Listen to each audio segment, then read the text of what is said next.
and we will be with you in just a few moments. Stand by.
All right, one more minute and we will get rolling.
All right, let's do a final audio check here, and then we will get rolling here.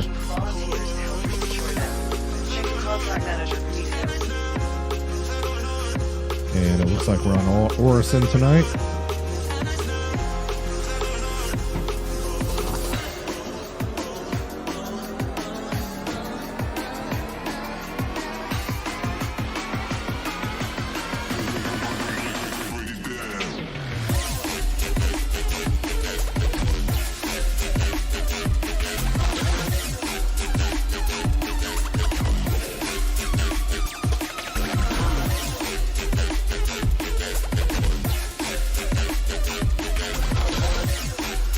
Let's get the music down just a little bit.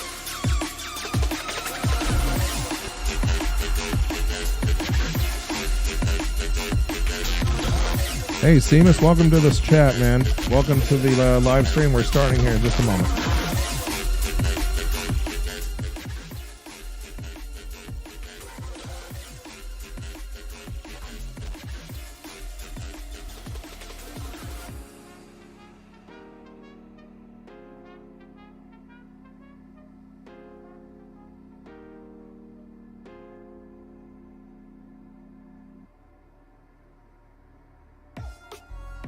All right, and 1, 2, 3, 4, 5.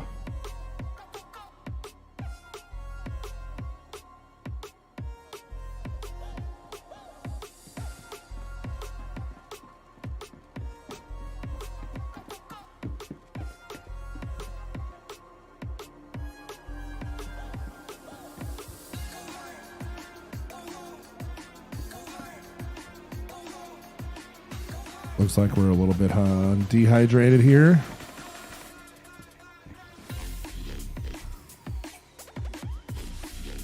So we're starting out on Orison because we were doing the Nine Tails event that was kind of not working, and that's why I'm sitting on Orison right now. What we're gonna do is we're going to get loaded up and head back to Arc L1, and so that's what we'll do real quick.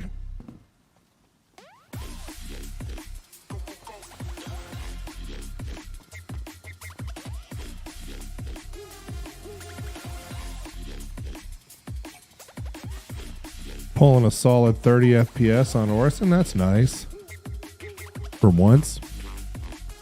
And if you've joined chat and I haven't said hello to you, just make sure to say hello.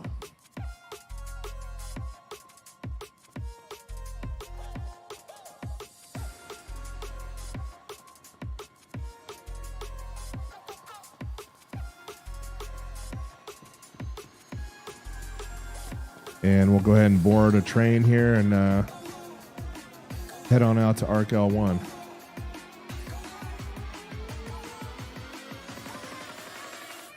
Just beautiful on Orison.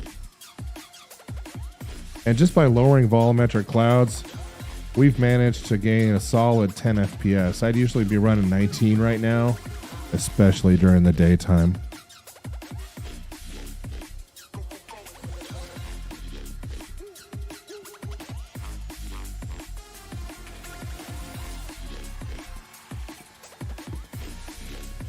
I mean, not even a 12900K with an RTX 3090 water cooled, not overclocked, but water cooled, can hold 40 or 50 at 4K.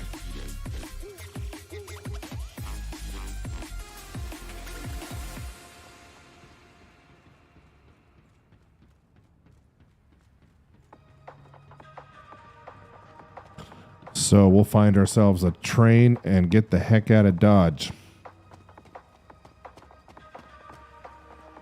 We're going to be hitting Lyria and the Mole again tonight. I've just been having a blast. Just so happy to have a working Mole again, you know. It's been nice.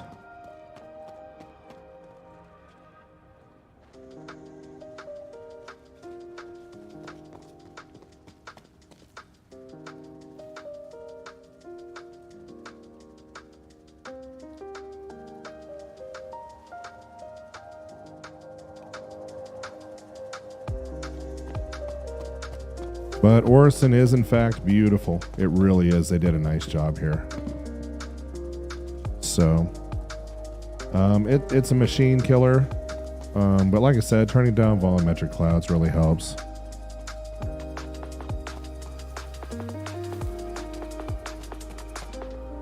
And I haven't tried running it with HDR yet, but man, I think I wouldn't mind trying. But none of the current capture cards support HDR with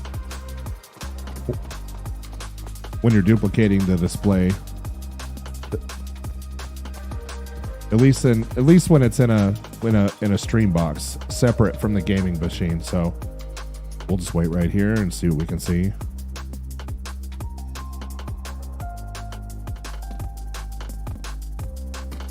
I have a mixture of armor here just because this is what I picked up off the dead bodies on the Nine Tails thing.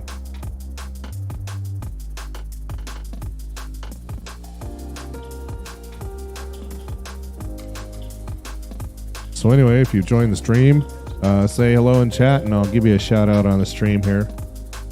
We're getting the heck off of Orison and we're going to head out tonight to ArcL1 and Lyria, and we are going to go find some rocks in preparation for the patch dropping any day now.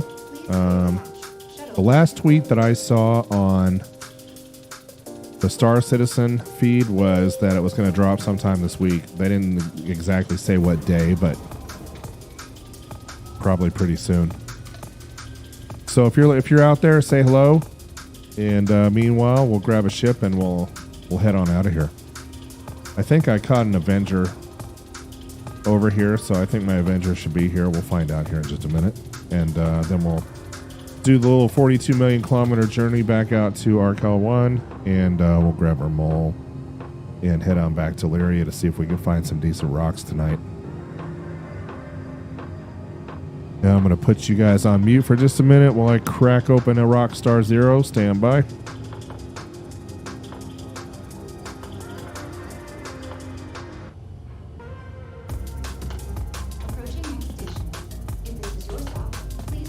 And, you know, I'm kind of thinking about, this is where you can grab the gray cat suit, the blue one. So maybe I'm just going to go pick up one of those real quick. Let's see what our funding is looking like here. 159,722, not great, not terrible. But I do believe that you can buy the gray cat suit right here on Providence platform. If we go around the corner here into surplus. And here we go. And where is that beautiful suit? There she is, in blue. Let's do it.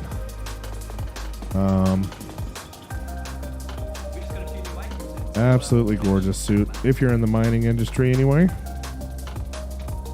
And it doesn't cost too much. So what we're going to do is we will go with... I don't think I can put this stuff on the Avenger, but we'll try. Why not? Armor... And we'll just do Avril. Did I not spell that right? Aryl. There we go. Aryl core. We'll buy it in blue. We'll get maybe 2 of those. No, not 6. Not 6 in the PTU. Dang it. We're going to do 2.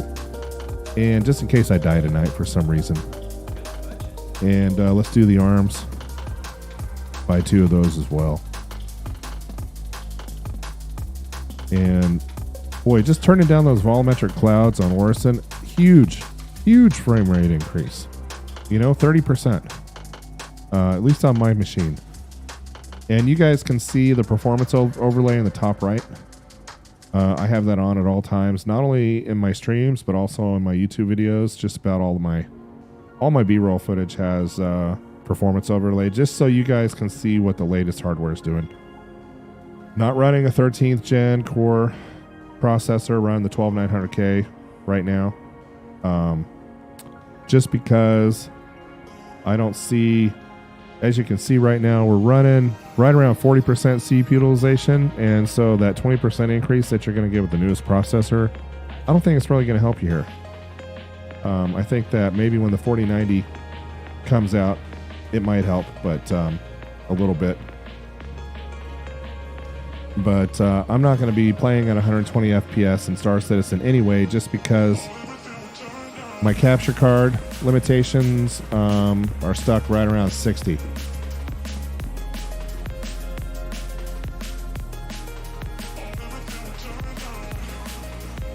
So best case scenario, I'll be seeing 60 FPS if I'm duplicating displays to my streaming box.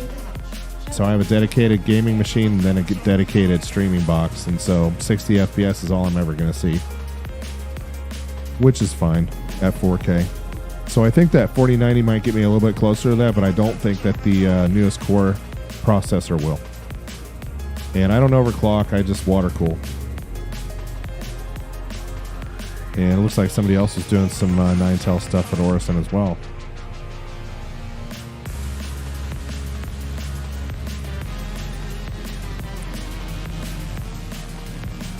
So welcome to chat. If you want me to give you a shout out on the stream, say hello. I'm also duplicating chat now in the stream. It'll be in the left side, so that I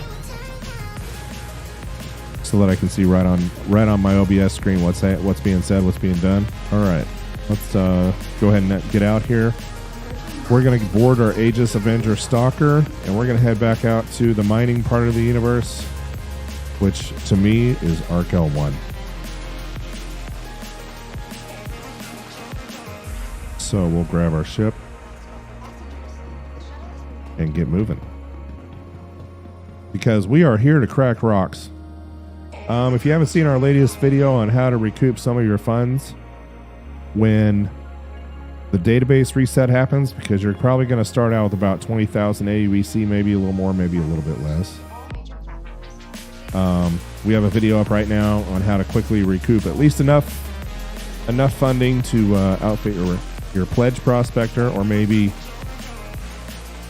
save up enough dough doing monitor missions or package deliveries. And you can do those in rented ships or even pledge ships. IDEX bonus. Thank you for the sub. I really appreciate it. And welcome to the channel, man.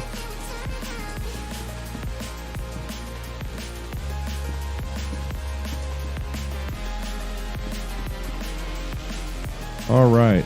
And so we'll run up here to the hangars. We'll call up our ship, and then we will roll. For those that are new to mining, this is a great place to be. We are going to go through all of it. Before we totally get moving here, I'm going to stop by Whammers, and we're going to remove our little helmet here. And I'm going to grab a burger and a drink. Just because that's part of our Star Citizen universe now. We have to worry about our characters' hydration and sustenance. And you do not want to let those get low, especially if you're out in the belt. All right, there goes our hydration. See if that'll take it up to 100%. Oh, you're not going to stop at 90, are you? Okay, I was going to say. We'll grab ourselves, what do you think? A chicken wham, a veggie wham, a deluxe? What are we thinking? Let's get a deluxe burger. Why not? Probably has all the garden on it.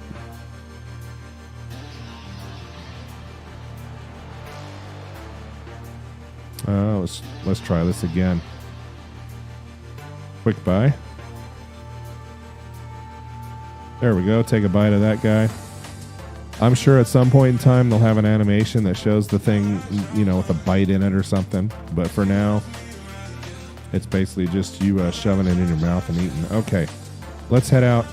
Let's go get our ship and let's get rolling.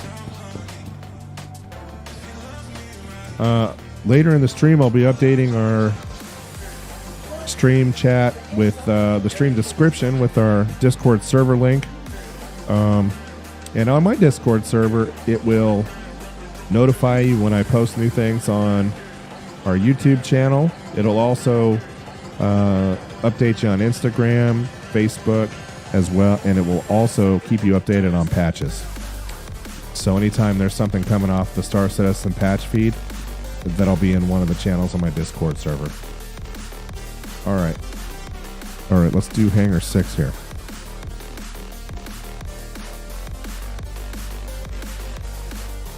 And in a few minutes, I'll be opening up a poll. about how excited people are about the patch. Are they excited? Are they not excited? Let's see. We are in Hangar 6. I'm just curious to see what people are thinking. I know I'm excited just because, you know, the mole is functionally working again. And that's always a nice thing. When one of the... Hey, Battle Buddy, welcome to the channel. Welcome to the live stream, my friend. All right, let's go ahead and enter the ship. Get on the outside view to do this. There we go. Anyway, Battle Buddy, I don't think I've seen you on the stream before. Thanks for joining. Glad to have you. We were at Orson doing the Nine Tails thing where I left off on the last stream, and now we are headed back to the mining world. So we're going to get refueled, hopefully. There's been a bug in the PTU where we weren't able to do that, but it looks like it's working just fine here. Because there's no way I'm making it all the way back to Arc L1 without being fully fueled. All right. It looks like we're done there. We'll just ask for permission to land, and I forgot to fire up my game glass plant. Man, just not on the button tonight. But anyway, if check out our YouTube channel. Lots of videos there if you're new to the game, or even if you're a veteran. Let me know if you like our content. Give me a sub and a thumbs up if you want.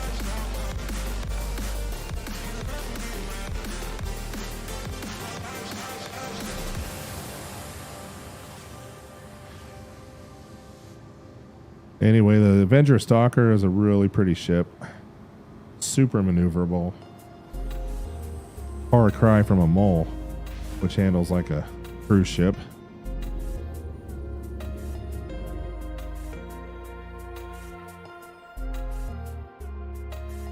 But she moves nicely. You know, when you're leaving or going to Orson, you always want to be in a small, fast, maneuverable ship because you have 150,000 feet or something like that ridiculous before you can get out of the atmosphere. But anyway, here we are pulling 50 FPS, 42, 40.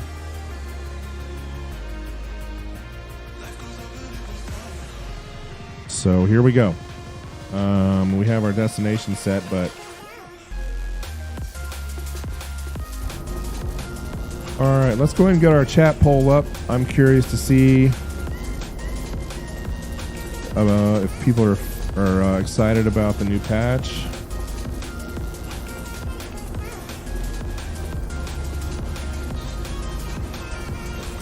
And we'll go ahead and get that posted right now.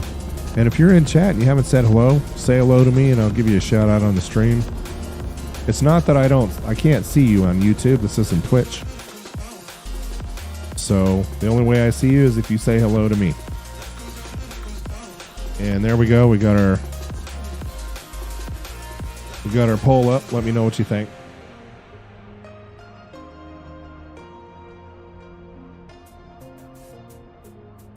And meanwhile, while we're exiting the atmosphere here,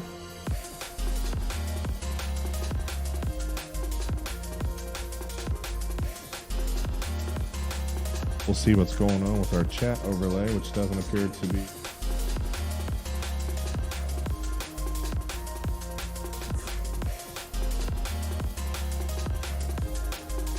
Doesn't appear to be functioning properly. You know, Stream Elements is great, but sometimes things don't work very well in these browser overlays.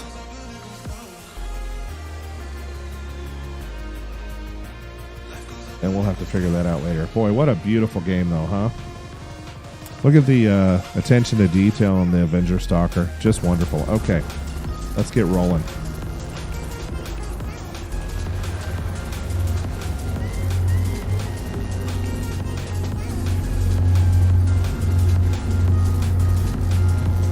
But yeah, you got to get up to like 150,000 feet. And let's just make sure that we have our power allocated properly for an exit from the atmosphere here.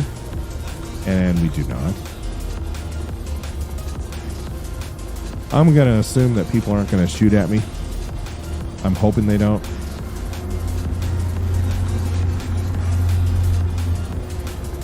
And Battle Buddy says he lives at Arc L1. I believe that's what he meant. As do I. I think Arc L1 is kind of like the mining epicenter, you know, just because of its proximity to the belt, to Lyria. We don't get the Quantinium bonus at that refinery that we do at others, or when we sell at Area 18, but, you know, with its proximity just makes things so nice and so easy. All right, let's see if we can accelerate here, get our velocity up so that we can leave the atmosphere quicker. But like I said, the thing about Orison is you just got to get out way up high before they'll let you quantum to another destination. And there's my red arrow right there. I'm keeping a close eye on that, if you guys see that in the middle of that display there.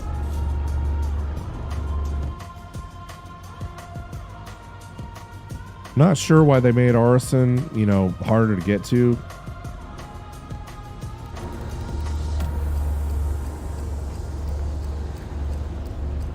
Black Cobra says, hello. Big guy, is the patch live? I'm having dinner. We'll be rock hunting later. I do not believe the patch is live yet. I just checked before joining, and they just rolled out a new version in the PTU, so that's where I'm spending my time at the moment. Anyway, Black Cobra, glad to have you back on the stream, my friend.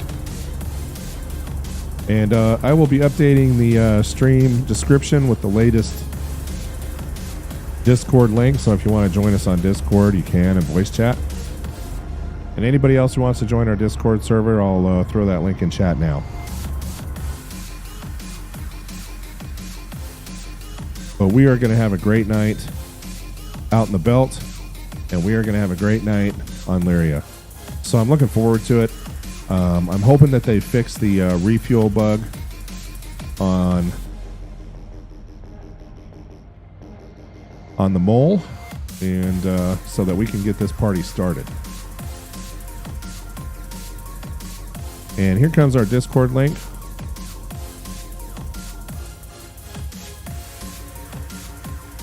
All right, and let's see if we've got proper altitude to exit. Nope, not quite yet.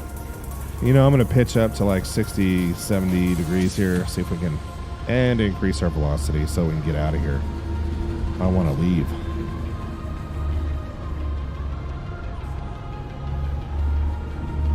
And I think critical is right around 150, 155, somewhere in there. But the Aegis Avenger Stalker is a great ship to use to kind of go back and forth. You don't want to do it in a mole or a raft or some big ship, that's for sure. Tell you, it will take forever.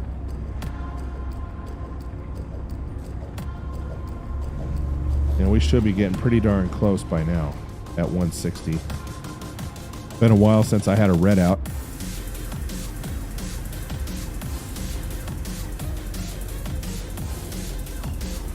And I'm pretty sure we're still not quite where we need to be yet.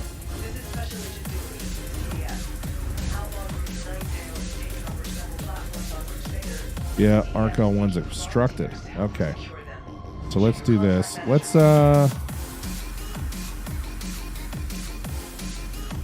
see if we can hit one of the outer markers or comm arrays. There we go.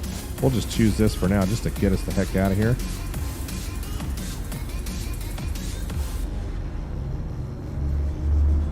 All right. Spooling complete, calibrated. And we'll go ahead and kill it now that we're out of the atmosphere. And back to our home away from home, Arc L1. And let's re-spool, recalibrate, and let's head home.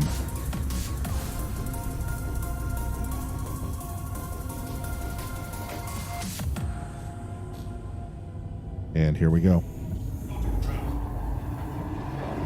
And bye-bye, Orison. 9-tail event, interesting. I'll probably spend more time doing that in the PU once the patch is released, but not until then.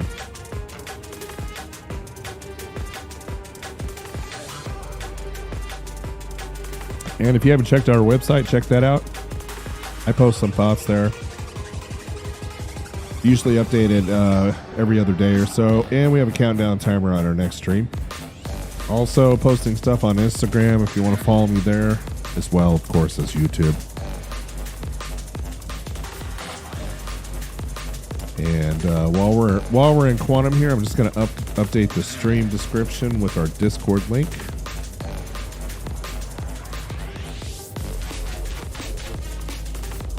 And then hopefully we'll have some better luck hunting some rocks tonight. And I know in the PTU it's kind of a waste of time, but honestly it's a waste of time in the PU, and I really wanted to test the mole. So that is what we were doing. And here we go. We're updating the live stream description right now.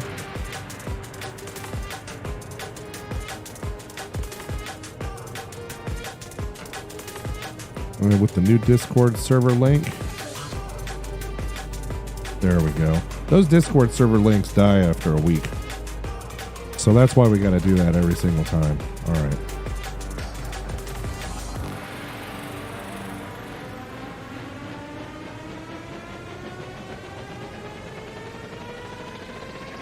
And here we go.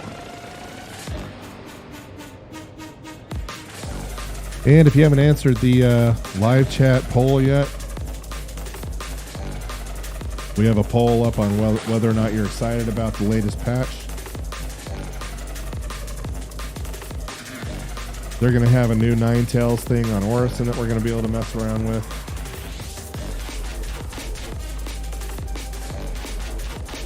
So that should make things fun.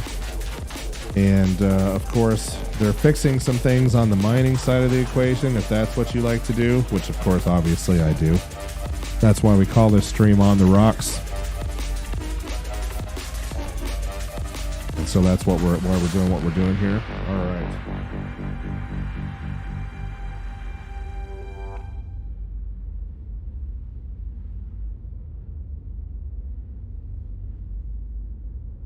And we'll see why.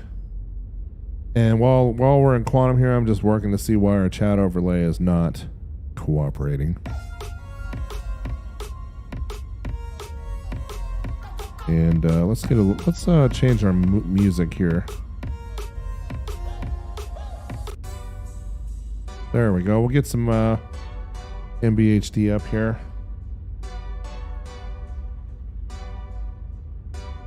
And Discord is rolling. Like I said, we post updates on Discord when new videos are posted, and you are more than welcome to join.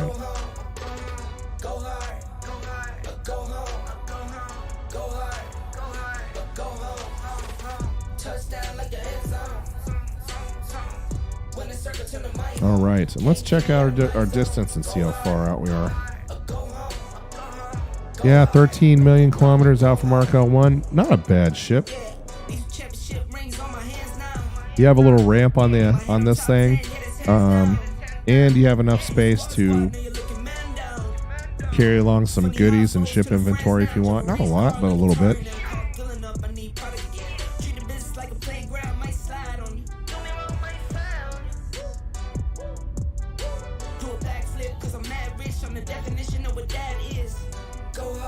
And we have had 30 people join our Discord server, so thank you to those folks.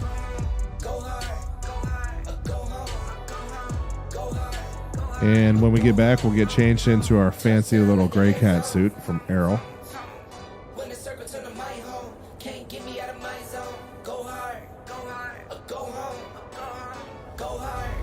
And if you hit that gear icon on the stream, you should be able to watch in, I believe, 1440.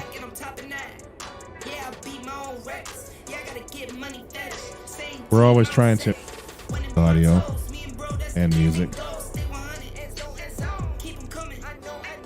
So if you're watching the stream, let me know you're here in chat. If I haven't said hello to you, I apologize.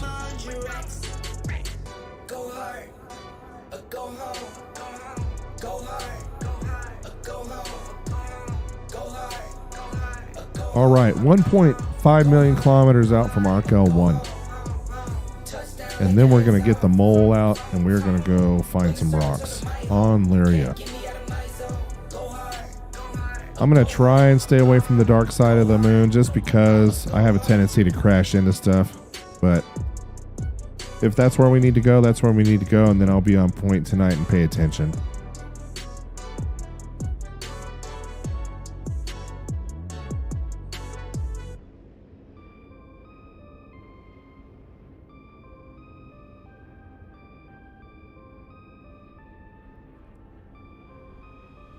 All right, almost home, boys and girls. And non-binary. Whatever you choose to identify as. All right. We welcome everybody here. All right. 32,000 out from RKL1, so we're just waiting to recalibrate and cool down. There we go. Sometimes, you know, you get that bug where, look at that, it all disappeared on me.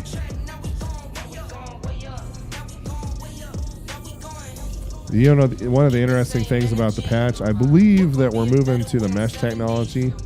And I don't know if you guys noticed this, but if you go out to the friends list, you'll notice that there's like 70, 80 people. And a lot of these PTU servers that I've been on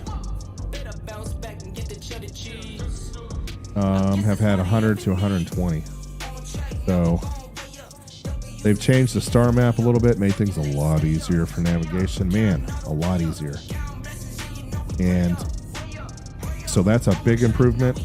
Just because, how many of you guys have spent time in the star map trying to click something 50 times to get it get a route to show up, and it doesn't show up?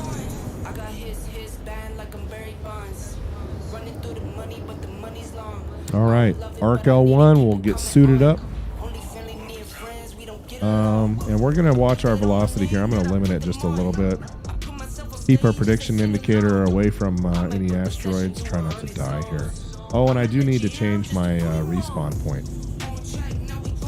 I had it at Orison for the 9 Tails event. And Captain Proton, welcome to the stream, my friend. Glad to have you. He says they're making the server even more crowded. And now they have the chance to meet people. I agree. I've also noticed that there's more chance to get griefed, but you know, that's what you get, the good and the bad with the population, right? But I would honestly rather play with more people on the server. All right, and since I usually use Game Glass, I don't have my communication stuff bound, so, and I'm gonna alt tab out here once we get our spawn point updated and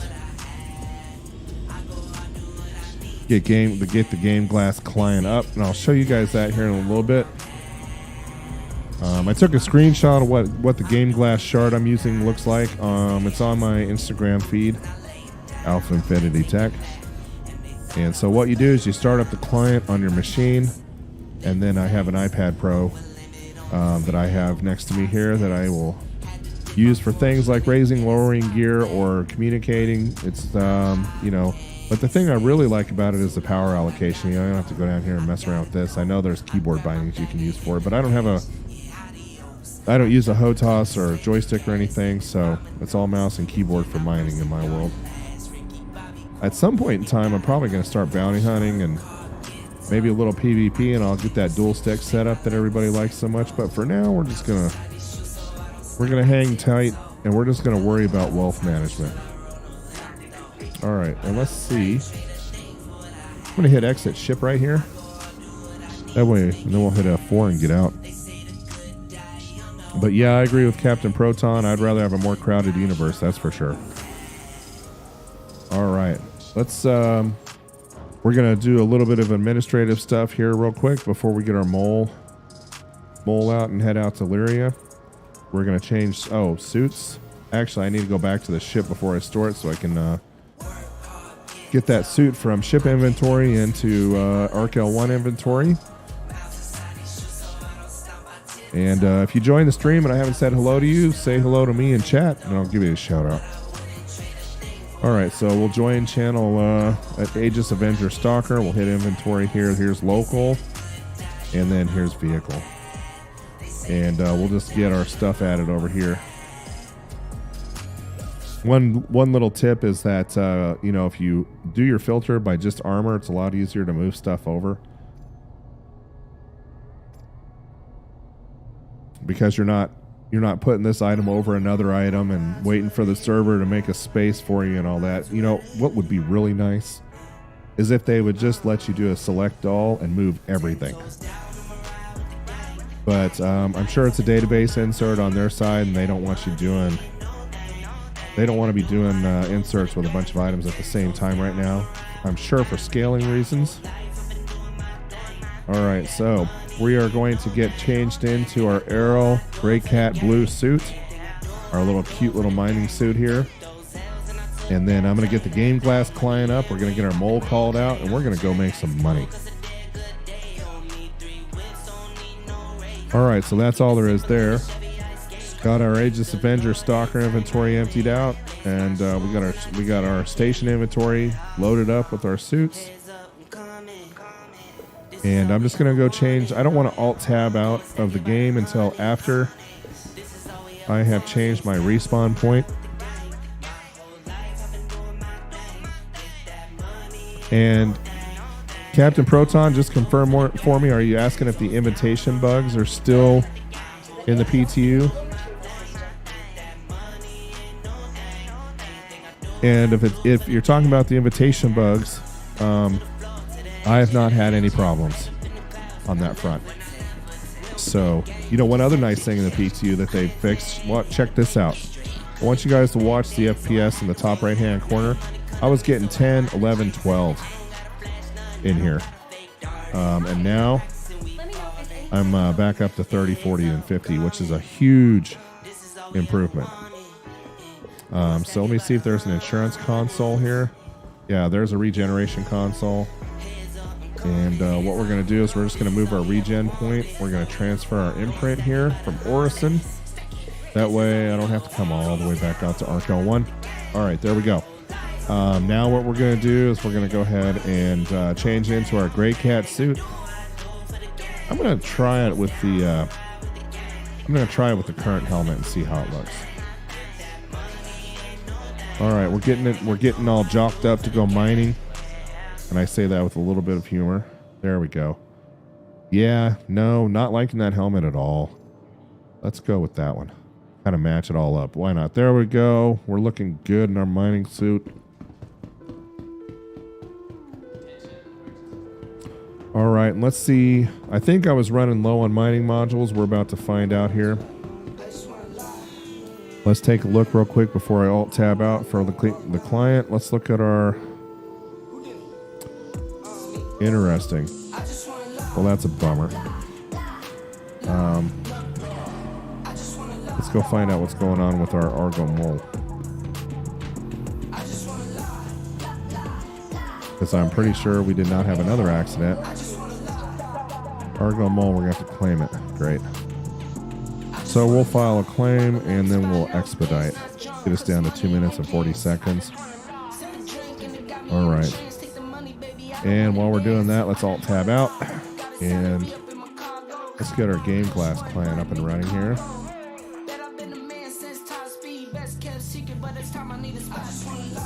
And I'm just going to pause the stream for just a moment while we get our credentials put in here. Stand by.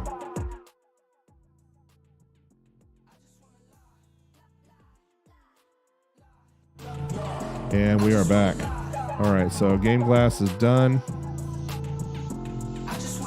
And now we should have no problem. Get back into the Star Citizen world here. There we go.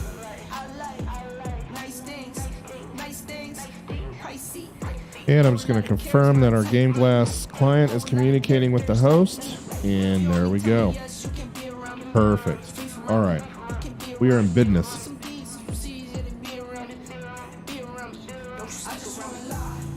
Okay. And now we're just waiting on our mole, and we'll make sure that that thing is outfitted properly. I think there's still a bug in the PTU where I'm not able to modify while claimed. Yeah, it's going to lock me out. Probably won't even have my paint on it.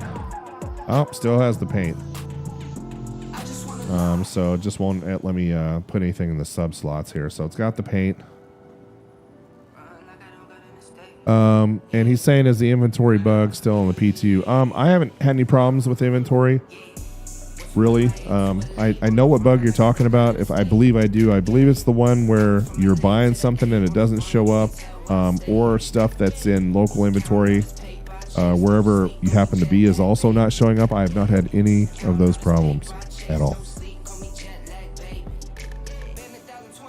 So, you know, besides the 30Ks, and that's really due to them load testing more than anything, I have not really had that many issues in the PTU besides not being able to refuel the mole.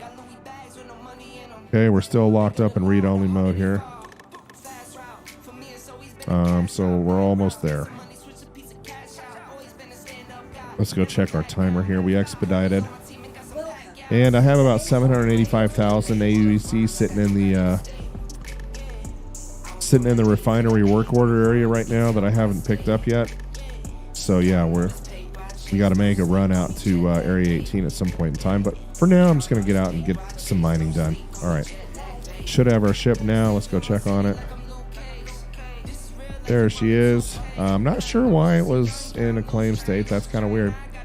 All right, so we're gonna do a Brant. Only got one left.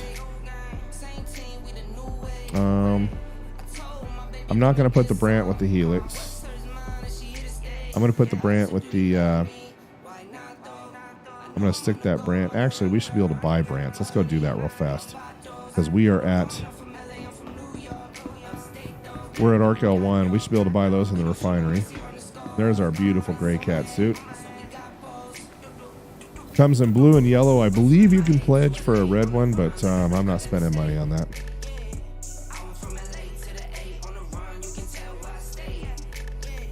I think, you know, I don't usually get excited about patches, but I think this one's going to be okay. You know, they're undoing a couple of things they broke, which is nice, especially with the mole. And I think that they're going to be putting out a pretty stable patch. And I'm knocking on wood, of course. You know, I'm not trying to talk them up or anything. So we'll run in here. We'll grab 5 or 10 more Brant modules. Gotta have those for the shards, especially on Lyria, because one of the for those who are into mining and have not been out to the belt or to Lyria yet, let me tell you, if you get into the overcharge area at all, they will make you pay. They'll inert it right away. So you have to be really careful when you're working in the belt now or on Lyria. It just seems like if it gets into just a little bit of the overcharge area, they're gonna punish you by making it part of that shard inert or part of that rock inert. It's just not a good situation. So that is one new thing that I and some of the other mining folks have noticed in the Star Citizen universe and the PTU, is that, you know, usually you could get into the overcharge and, you know, it wouldn't make any of the material go inert. But now if you get into it even just a little bit, you know, your 38% rock is going to slowly deteriorate. And the higher you get into the overcharge, the more inert material you're going to end up with. Even if you don't overcharge the rock and explode it, right? All right. All right, let's get our mole outfitted. We'll get going. We'll head out to Lyria. And if you're in the stream and I haven't said hello to you, say something in chat. Glad to have you here. But I can't see you unless you say something, so it's just a YouTube thing. All right, and here we go back into the glass here. And we're going to do our loadout manager. And I just like to make sure that I have Brants on all of my lasers. And this is why I like the mole so much. It's not very maneuverable like the Prospector is. But the nice thing about it is you have a lot of flexibility with this particular mining machine. And it's a nice thing to be able to have 3 module slots with your 3 lasers. Really cool. Like that ability. You know, and if you get a rock that's really frisky, you can throw the Helix at it if you want because of the power output. But if you really want that negative 75 on instability, you just go back to your MH2. All right, so we have 3 sub slots. Under here, we're just going to throw a Brant in one and a Surge in the other one. So that way we're running Brant Surge, Lancet MH2, Brant Surge, Lancet MH2 in slot 1, Brant Surge. And I know you guys, if you see my Prospector configuration guide, or you have ever watched me mine, you know that those are my top go-to modules. Now, there are a lot of opinions out there, and I'm sure that there are some other modules that folks use, but for me, it's all the Brant Surge. I know Stampede's a popular one too, but I'm not a big fan of it myself.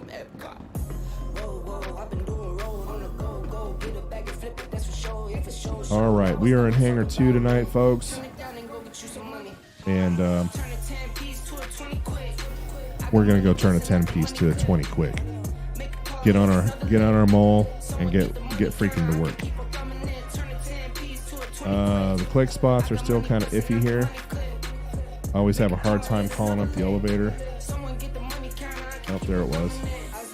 Moving a little bit too fast. And they seem to be getting worse in every freaking patch they do. Really strange what they're doing here. There it was.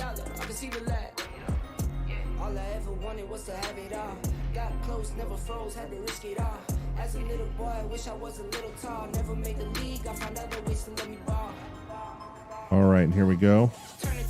I was even having a problem using the elevator. But all of that seems to have been resolved. Now the only thing I'm worried about is just being able to refuel and repair. All right, so we'll climb the ladder here on the mole. She's a biggie. She's a big ship. And here we go. Head up to the bridge. Get into the pilot seat here. And let me get my game glass repositioned here so it's within arm's reach. And you can do things like, turn on your landing lights, power up. There you go. And the nice thing I like is you just hit a button and it just requests dock and land. So check out my Instagram channel. You'll see what my game glass shard looks like. And look at that. I didn't do anything right there with the keyboard at all. And let me show you this with Game Glass too. I want you guys to look closely at my power allocation up there. Why does anybody need power allocated to the weapons on the mole? And the answer is nobody does. And so here we go. Just like that, I'm putting most of it to thrusters and the rest to shields. And here is our beautiful Aphrodite skin. Look at this, folks. Just a beautiful skin. Look at the detail on it. They did a really nice job. If you want to take off in the mole now, you want to make sure and get into VTOL mode because she will not move, which is kind of interesting. All right, let's get into VTOL. We have permission to take off. Let's bring our lights up. There they are. And there we go. And we'll kind of ease out nice and easy here. And we're going to go ahead and head out to Lyria. Another interesting thing about the PTU is that you're not going to be, at least at Arc L1, and this may not be true for the rest of the universe, but I've noticed that Arc L1, Bikini Point, and some of the other places that I've been recently, you're not going to be taken off of a pad. It's going to be out of a hangar. And I've been told by players with a lot more experience than I have that it is because of the pad griefing that's been going on. Your ship spawns, it's basically defenseless, it's not powered up, and then somebody comes along and pad griefs you. And so what they've done is they've added a lot more hangars. Oh, Trovian, welcome back to the stream, my friend. Glad to have you. How's it down there in Australia? I hope it's warm, but not too warm. Or not too cold, because I believe it's your winter. Black Cobra is saying, where did you find your skin? I can't find it. I bought that particular skin both for my Prospector and my mole on starhanger.com. And I will post, and by the way, they don't sponsor me. I'm a little YouTuber, so they don't even know I exist. But I'd buy a lot of my gray market stuff right there at that site, and I'll post the link for you here in just a moment. And here we go. And then I got to get back to my gaming box here because I've been getting shot at in orbit lately. So we don't want to do that. We want to pick up velocity right away. And so hopefully you find that helpful. What you do is you just do a search for the ship, the mole, and then you can look for paints that way. But anyway, there's that beautiful Aphrodite paint. Absolutely gorgeous. And I don't like being a fluorescent orange dot with a white backdrop. So that's just me.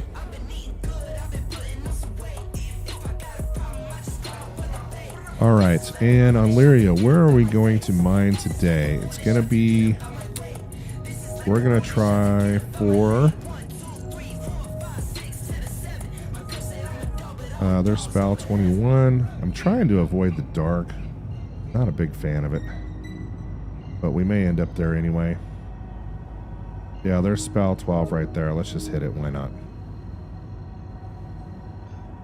And Trovian says he's just having lunch. And then he's got to head out. Totally understand, my friend.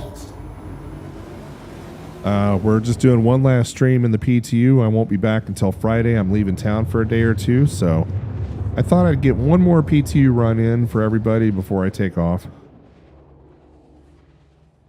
And it looks like we're mining in the dark tonight. So we will take things nice and easy. And, you know, instead of spinning around and doing all that kind of stuff, what we're going to do is we're just going to fly towards returns.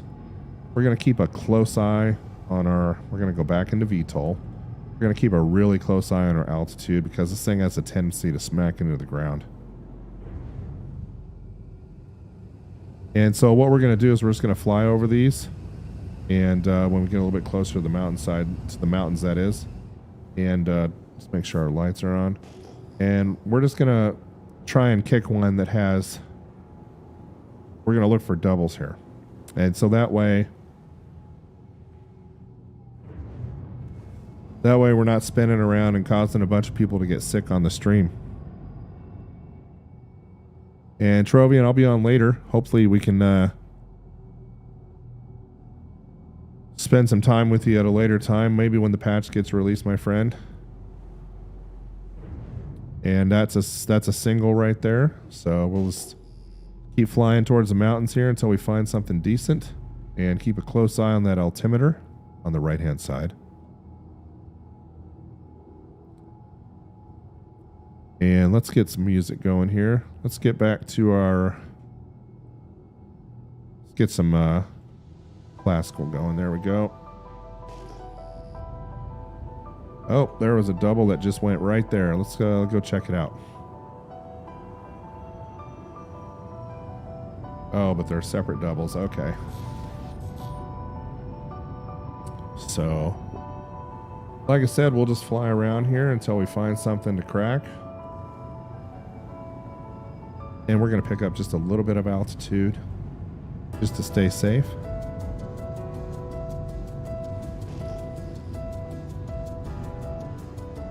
Yeah, and Trovian, I'm posting all my stuff in Discord now, and Instagram, Facebook. YouTube video updates are all there, and of course there's an SC patch channel so that when the patch does get released, I'll know about it. But we'll be streaming again on Friday night, most likely. Friday night at the earliest, Saturday evening at the latest.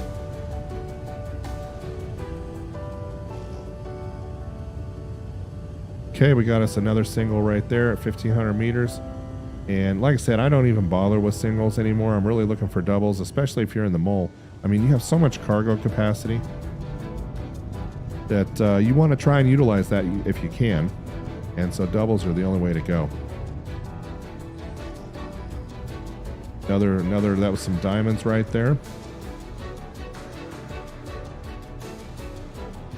Larry Carter, welcome to the stream, my friend. Glad to have you. Glad you could join. We're mining out in Lyria in the Mole tonight.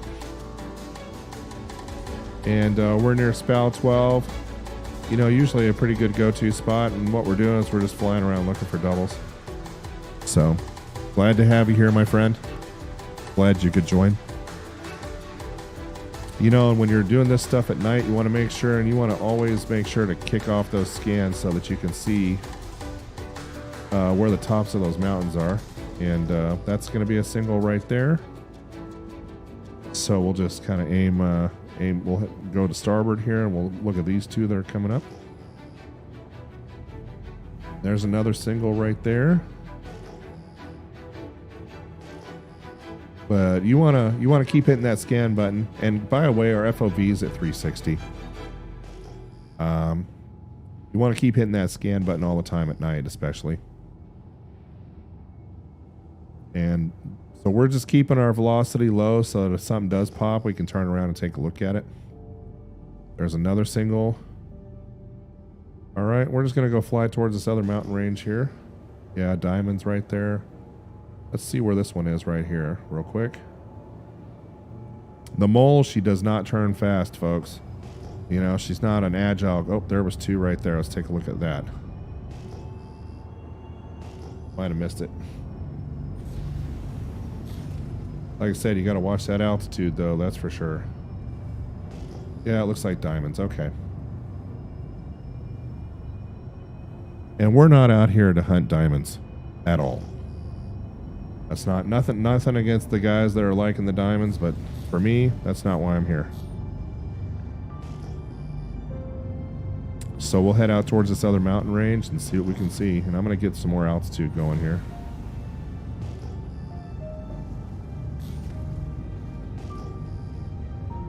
And we're going to slow down our velocity now.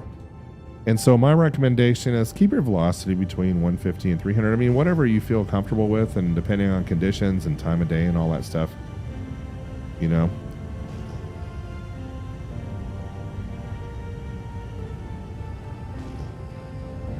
And like I said, we'll just keep flying along and pop something until we get a double, and then we'll go take a look at what we got. But at night, I tend to want to be at a higher altitude instead of a lower one. That way we don't run into stuff. And here comes one at 4,000 on our starboard side. Slow down a little bit here. And these will usually pop at a, you know, maybe 1,200, 1,500 or less. And I found that, you know, even though you can get rock types back at a pretty nice distance, it's just not great for the stream to be spinning around a lot, and people kind of get bored with that. So that's why we're flying. And I may actually go find a lighter side of the moon here. Okay, that one's not going to pop at all because it's diamonds. So let's go look at what we got over this direction. See, like, collision alert? Gotta keep adding power, keep adding power. There we go. And that's the hard part right there. And that looks like a single. Boy, that'll pucker things up, seeing that collision alert like that with a fully loaded mole with 3 lasers and 9 modules.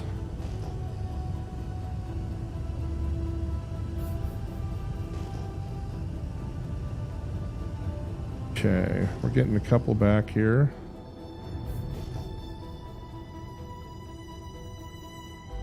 So we'll just slow down our velocity just a little bit. But that's a single at 900 meters, so not really interested in that. That looks like more diamonds right there. Usually when they don't pop right away, when you're under 1,000, yeah, it's diamonds.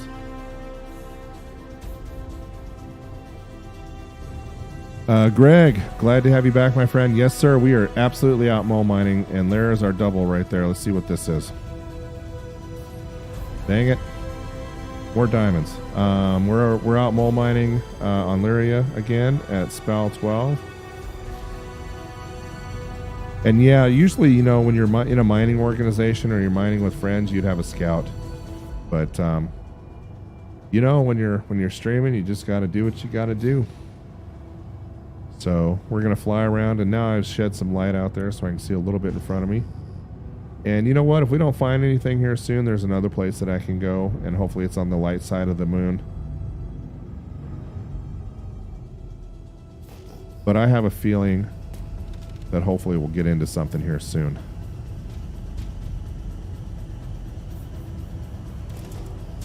And like I said, I'm not even bothering with singles, especially in the mole.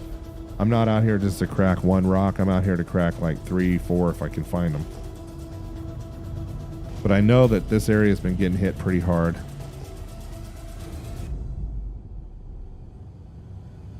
Another single right there.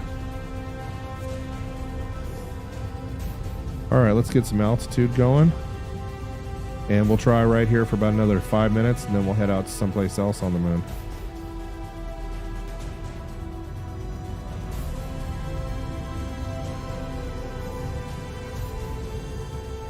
Greg says it's hard to believe they have such bad nighttime lighting on any ships. Half of all the planets are dark and half are light. Totally true. Yeah, it'd be nice to be able to spotlight stuff and have more light in front of me, but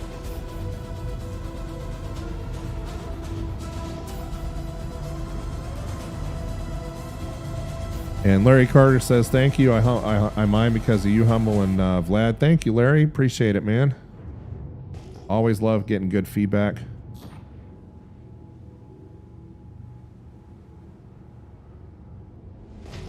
Yeah, for me, you know, the fastest, I mean, there are some people that are saying that you can do, you know, 500,000 or $1 million an hour bounty hunting, and I know that trade routes have been very lucrative for some, but for me, mining's kind of what I like to do. It's where it's at. Looks like more diamonds right there. Okay, we'll check out this one more mountain range over here. Yeah, that was all diamonds. Because we are going to crack some rocks. It's just a matter of when, not if. But it looks like we're in a pretty heavy diamond area right here.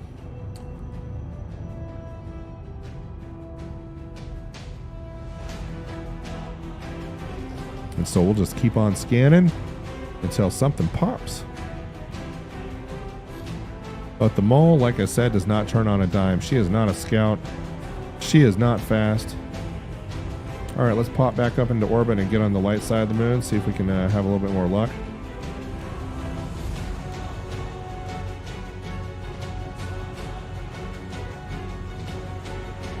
And we'll see if we can find something. We'll try maybe Sal 5 or maybe the orphanage in that area. We'll see.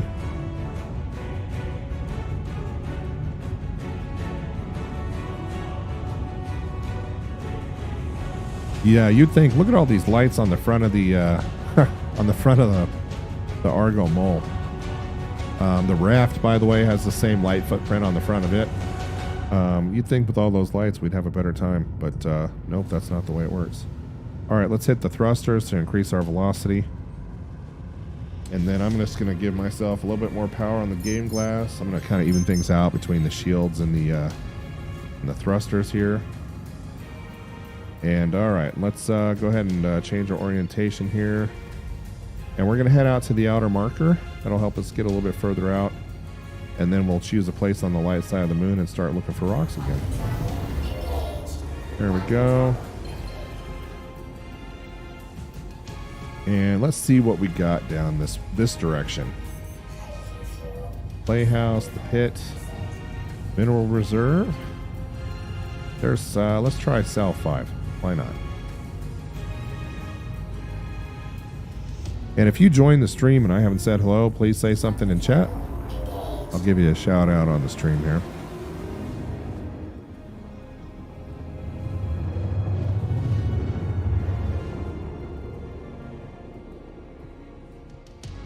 All right, we want to find the right type of geography here, so we're going to head a little bit further over this direction.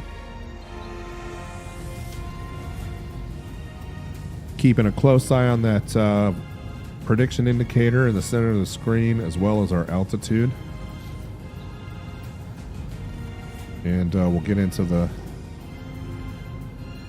lighter side of the equation right now. We're going to head towards the dark stuff. And we have a lot of velocity and not a lot of altitude. And so that is never a good combination. So we're going to pitch up here and slow ourselves down a lot. As you can see, we're still losing altitude even right now.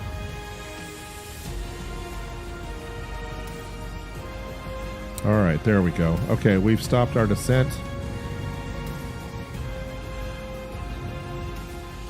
And now we're gonna get rid of some of this velocity here.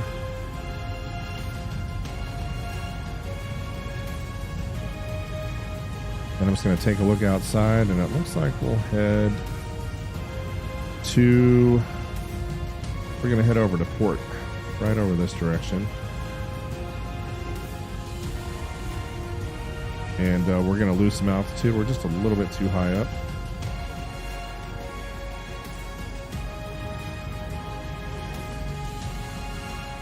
Now, technically, I could go, you know, if you've watched our scanning video on Lyria, you know that I can at least get, I won't get composition back, but I can get at least the type back at a distance, but we're not going to do that today. What we're going to do is we're just going to head towards these ping returns that we're seeing on the screen, and we're just going to pop them. That's all we're going to do, and they're either going to be a single or they're not. And if they're not, then we're going to look at it. There we go. All right, let's slow down our velocity just a little bit more. And we'll just keep on pinging here. That looks like diamonds to me, but I could be wrong. Nope, that is a rock.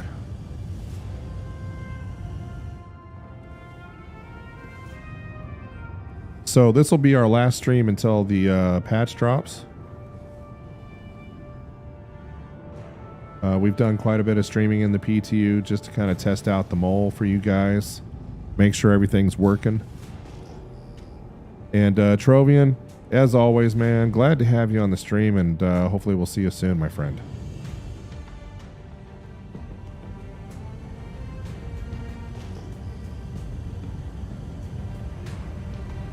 Okay, that was a single right over there, so we're going to get a little bit closer to this mountain range.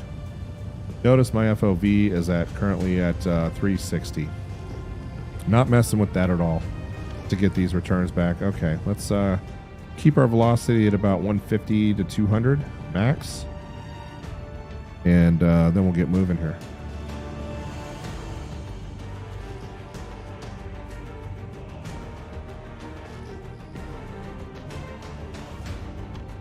And we'll start over here to our starboard side, and then we'll head straight down the mountain range.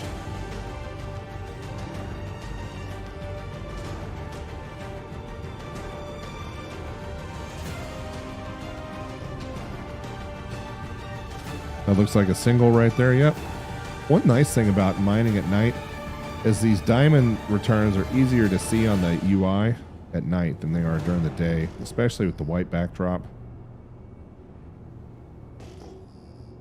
Okay, more diamonds right there.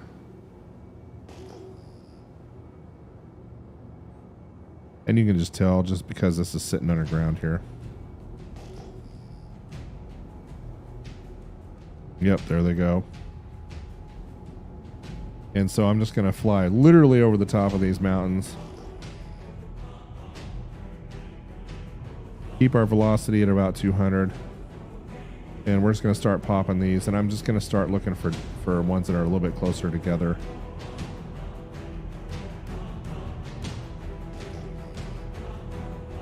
Okay, that's a double right there. And there we go, folks. We got ourselves a couple of rocks. Let's take a look at what we got here.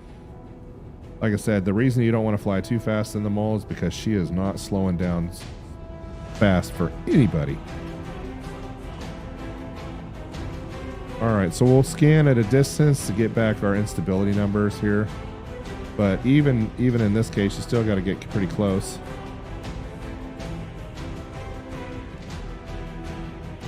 And let me get out of that real quick and give me a little bit more power. Not much.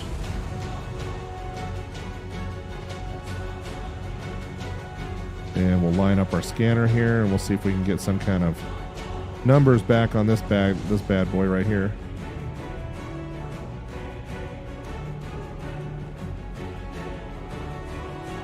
Okay, I don't know if the instability on that one was great, but let's flip around here. Kicking up a lot of dust at the same time, or snow. All right, let's try that again. There we go.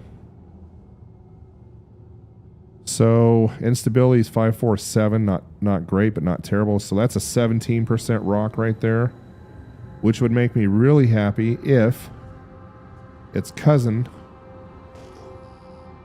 was like a 20 or a 30. So let's pitch down and take a look at that one, because that would be a halfway decent load. But the way things have been going, low mass, yeah, that's not going to be good. So that's a 2% rock and a 17% rock. Don't think I'm going to bother with that one tonight, folks. We'll let them go. We'll throw that one back in.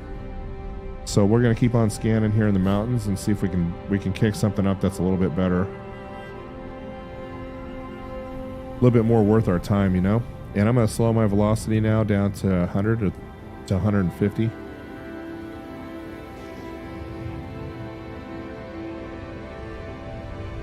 Okay, that's a single.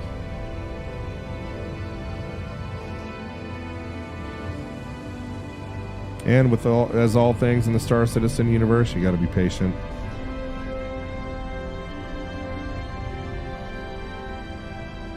One thing I'm not noticing are these large Quantanium fields anymore, 4, 5, 6, 7, 8 rocks. I don't know if that's a change in the PTU, if that's something that's designed to be that way, or if there's a new gameplay meta coming that is just going to limit our ability to, if they're basically wanting to lower our output. Okay, that's going to be a diamond right there, so we're not going to bother with that. And it looks like we have 89% of you are excited about the patch coming out, so that's not bad. I am too, just because they're fixing some things they broke in the last one. Especially if you're in the mining world, folks. Okay, so that was a double that we just passed over right there. Let's just make sure it's not... let's make sure it's not Quantanium that we just ran by.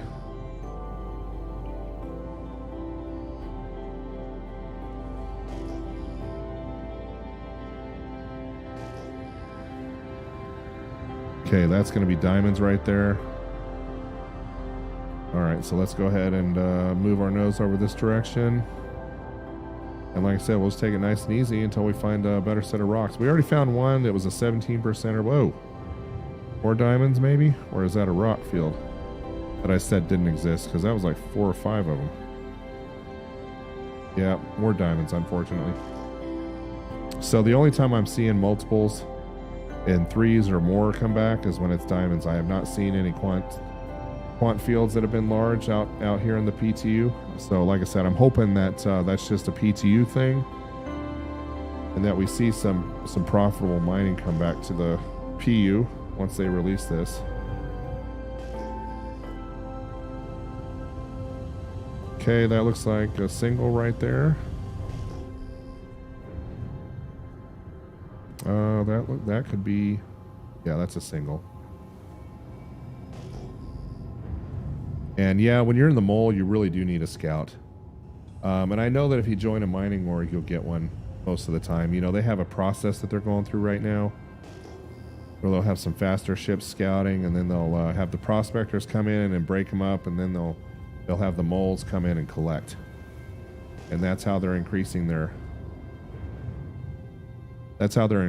profit.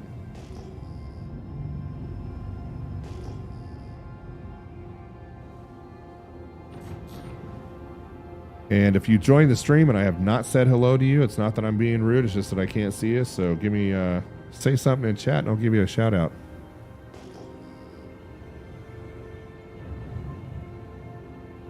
Greg says maybe they're making specific regions more prone to multiples now. Maybe that will rotate through regions daily. Maybe. I hope you're right. You know, it'll make things more interesting for sure.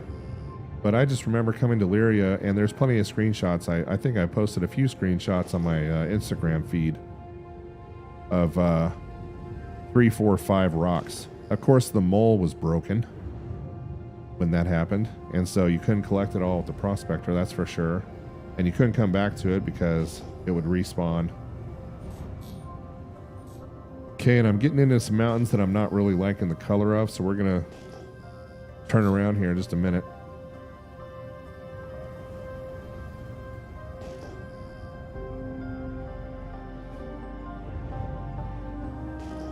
Greg says that would force people to hunt harder. That is very true.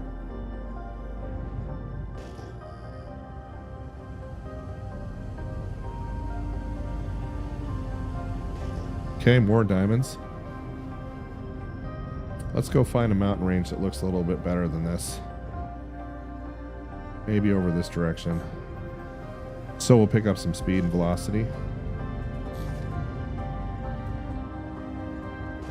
A lot of diamonds. And of course, Lyria gets hit hard just about everywhere you go.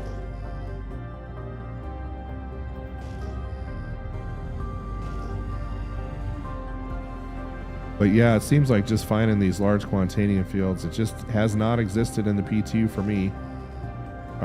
You know, it's usually doubles. And occasionally I'll run across a high mass single, but like I said, not really interested in those high mass singles. I'd rather get doubles, if at all possible.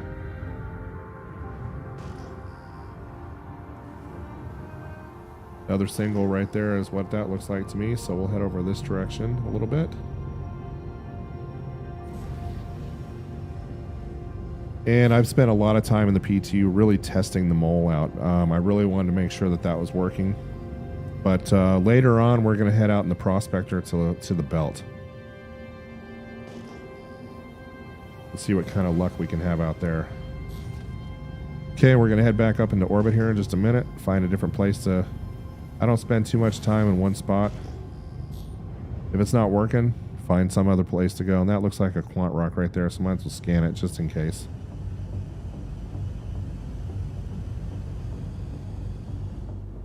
Possibly a Quantanium rock? Yeah, let's just take a look here.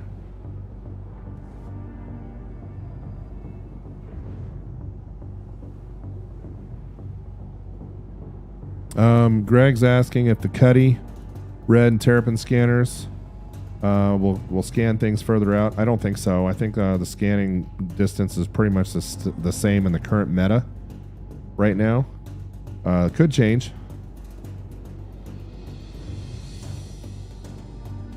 All right, let's see what kind of instability we get back on this guy right here. Yeah, 338 on that guy, so it's not going to be even worth looking at. We don't do 338 instability rocks. Let's see if we can get moving this direction. And we'll head over to this little bit darker mountain range over here.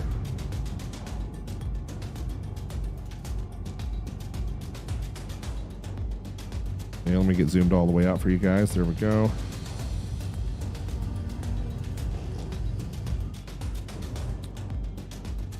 And there's another Quantanium single. Since we're flying over it anyway, might as well check up on it.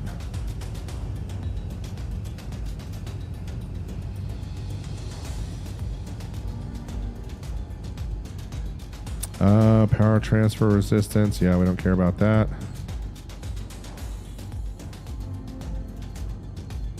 It's just that instability number that really, it's the mass and instability combined. That's what really matters. And with this meta, you have to get pretty close to these things. And let's turn off our lights here. We don't need those.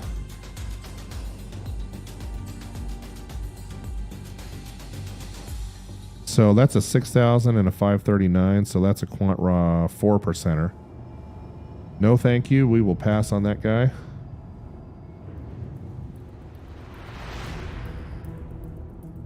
All right, let's get a double back. But we're getting closer. We're starting to run into more singles, so that tells me we're kind of in the right area here.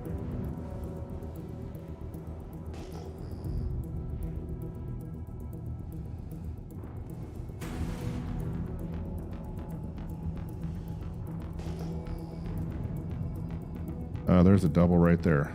Is that a diamond or is it a rock? Let's find out. Yeah, it's a triple.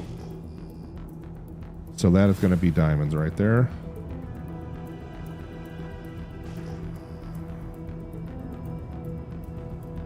Been having a lot more luck out in the belt. The belt is actually a lot easier place if you want to have a turnaround of 500,000 per hour or even 1 million per hour. The belt is the place to be. So you can see we've used 50% of our hydrogen fuel looking for this stuff. Juan Carlos, Glad to have you back, man. How are things going? As you can see, we're hunting for rocks on Lyria tonight.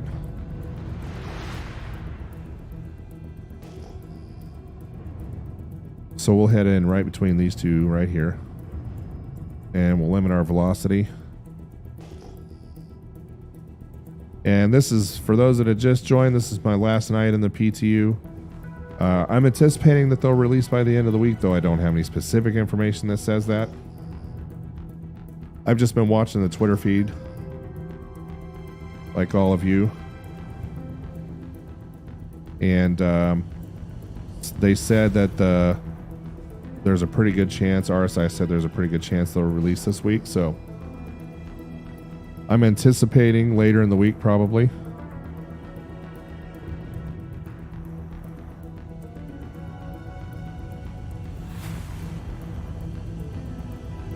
All right, let's head over this direction.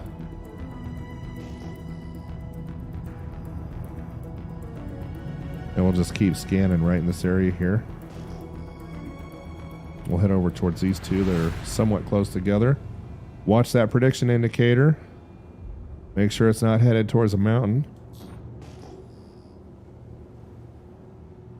And Juan Carlos is on most of my streams, so I'm always glad to have Juan Carlos on. Okay, that was a single. That's diamonds. Yeah, we may need to find a new spot. Oh, that was something.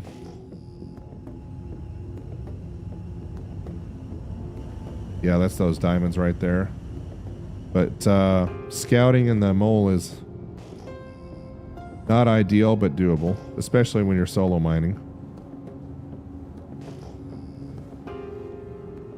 So we'll head between these two right here. Another single right there. Tons of diamonds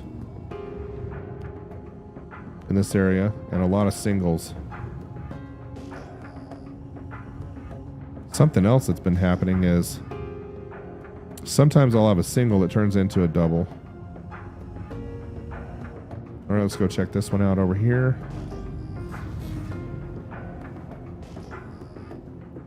And then we'll pop back into orbit here in a little bit. Maybe head towards the orphanage. More diamonds right there.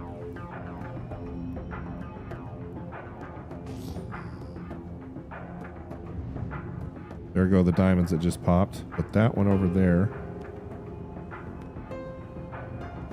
These two are pretty close together. Let's go check these out. And after we get done on Lyria today, we're going to head out to the belt in the Prospector. But mining on Lyria hasn't been all bad. Like I said, I have about 785,000 in work orders waiting to be taken down to the trade depot. And that's all Lyria mining is what that was. All right, let's pop back up into orbit and let's choose another part of Lyria to play around on here. Once we get down to 25% hydrogen, we'll go ahead and head back. Whether we have a rock or not. The mole is a very thirsty little machine. All right, let's turn around here and see what else we can see. We'll just head to another part. There's the orphanage right there. Let's go check that out.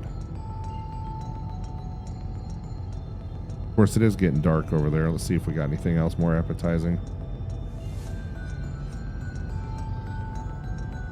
Let's take a look at the pit. Let's go check out the pit. Why not? And I have been trying to get a chat overlay working in game, but Stream Elements is just not cooperating on that one.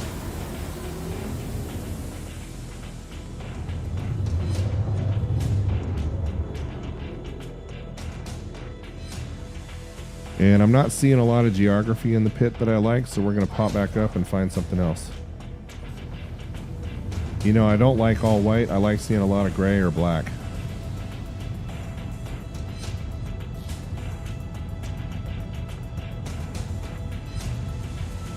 So let's pop up to the outer marker here and choose a different place. All right, let's turn around and let's find a spot.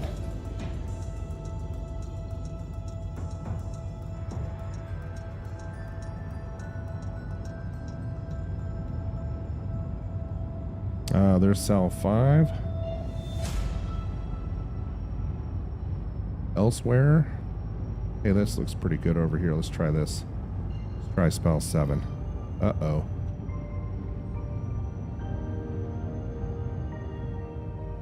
Something just bounced me. Not sure what was going on with that, but...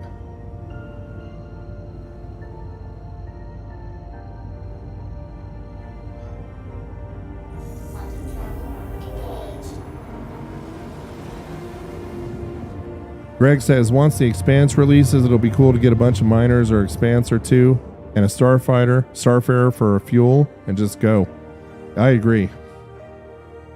That'll be really nice. I think once the Expanse releases, that's really going to change the mining meta quite a bit.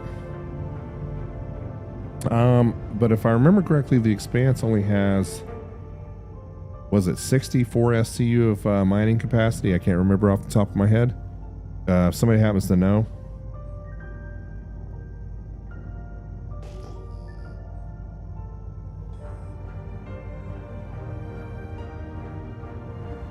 Yeah, this geography looks a little bit better. Let's go check it out.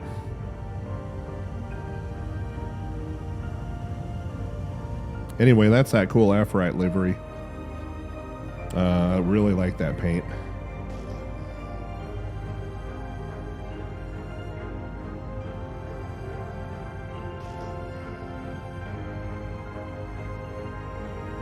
And you got to watch your velocity on Lyria for sure. You don't want to bounce off the ground.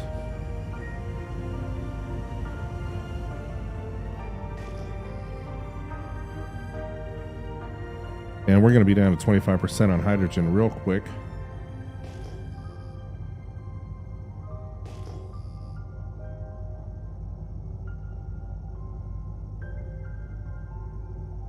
All right, we'll slow down here.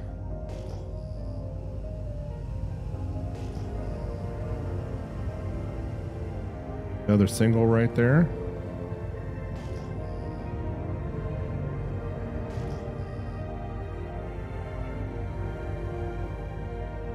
Diamonds right there. Okay, let's pop back up here.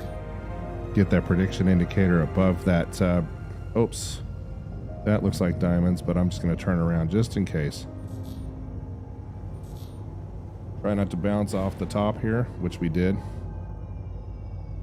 All right. That's what you get for going too fast. Let's go check these out. Those were diamonds back there.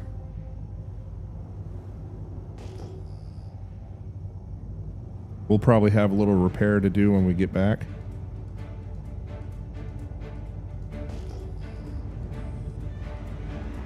But we expect the patch to release in the next week, but maybe even later this week.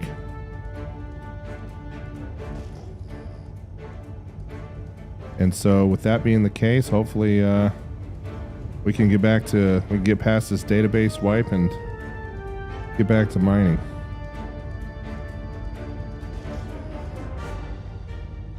I think the only reason I'm alive right now is because my velocity was so low.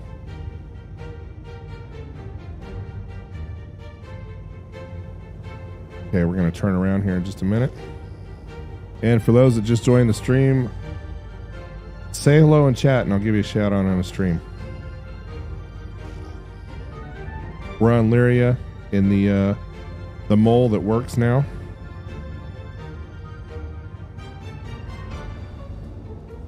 And let's go ahead and turn this puppy around and head back towards some geography that's a little bit more friendly. Yeah, those were diamonds that just popped right there.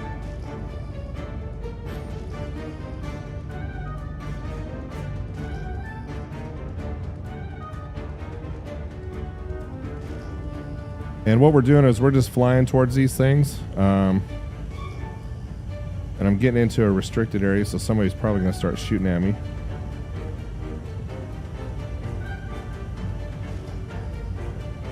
So we won't want to hang out here too long.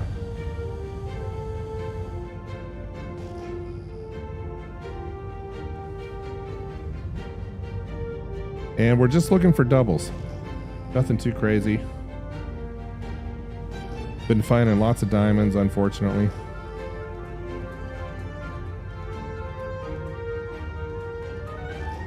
And you can see that diamond symbol that just popped over that direction.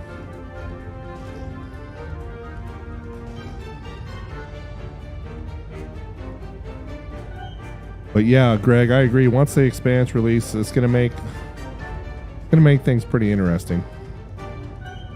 Don't forget about our poll in chat. Are you excited about the patch? Yes or no? I will be ending it here in a few minutes, so get your answer in before that goes away, and then we'll put up another poll. And once we get down to 25% hydrogen, we're just gonna head back to. We're gonna head back to ArcL1 and get the prospector out and start mining some rocks out in the belt. Okay, let's get some altitude here and get back into some geography that's a little bit more friendly.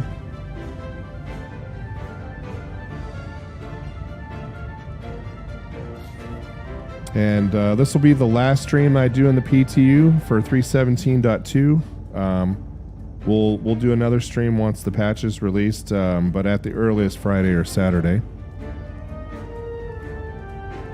And Sambrowski's asking if the low angle, yes it does.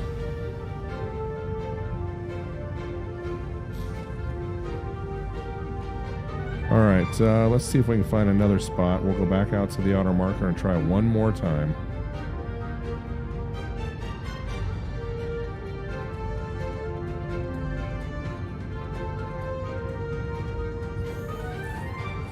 The ping angle does work. I'm just not doing it just because, you know, you're doing a lot of turning and a lot of running around in circles. One punch down. Thank you for the sub, my friend. I appreciate it.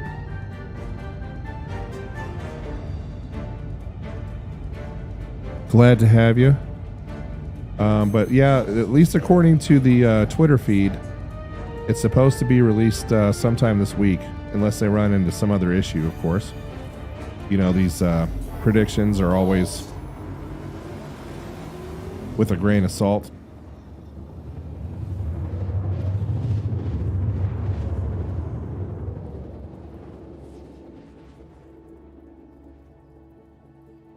All right, we're gonna do a turn. We're gonna turn right around here.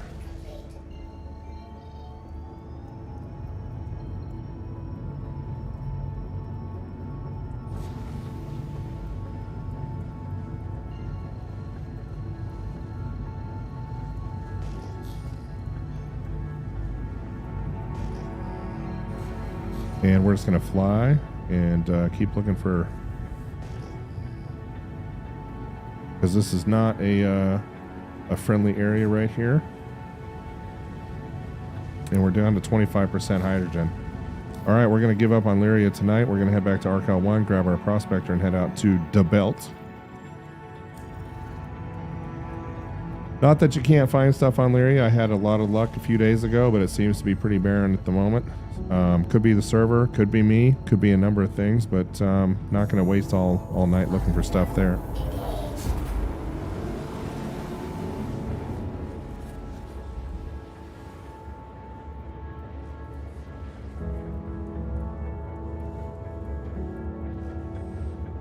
And Greg says, according to the Expanse literature, it's supposed to be able to drop its hoppers that are full of refined ore off for hauler pickup. Would likely require a tractor beam to grab or the mule's forks. Or I believe that the raft has a cargo collection console that it's supposed to have more functionality in it. I own the raft as well, and I believe that is one of the things it's supposed to be able to do is pick up these hoppers, but and crates. So it'll be interesting to see how all that plays out.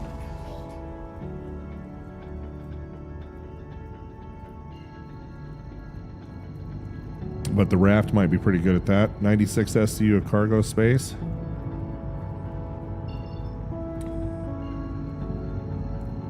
And once we get back, I'll tell you guys where we're going in the belt, and we'll go find some rocks in Band 5.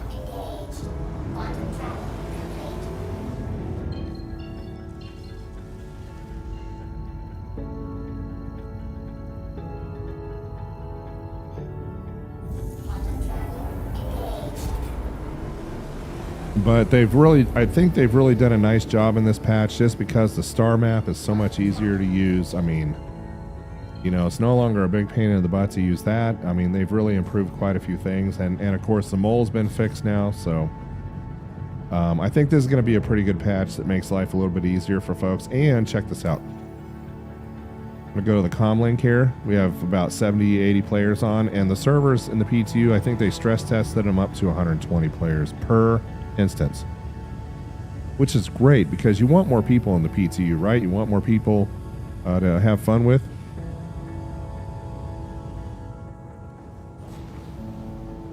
And it comes with more bad stuff too, more griefing, more pirating, you know, more people killing you, more pad griefing, stuff like that. But I would rather have a universe that's full and vibrant versus one that only has 20 players in it, you know?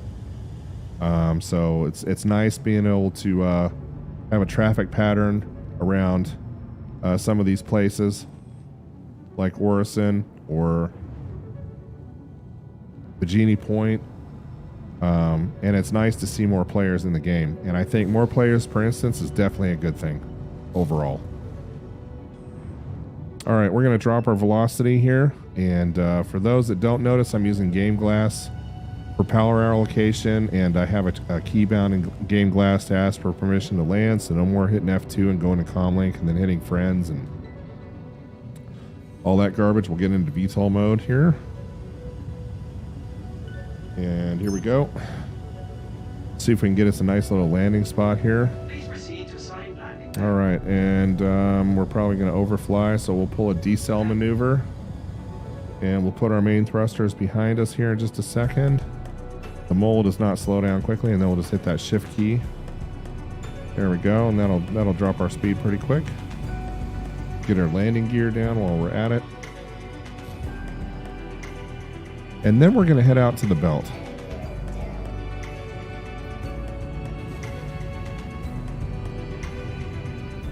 And see if we can crack some rocks out there. Had a 700,000 run on Lyria night before last. Not a bad run at all, and 2 trips. And tonight, not a zip 0. So, and I went out to the exact same spot, so things are getting dry on Lyria at the moment. Could be the instance, or it just could be me, who knows.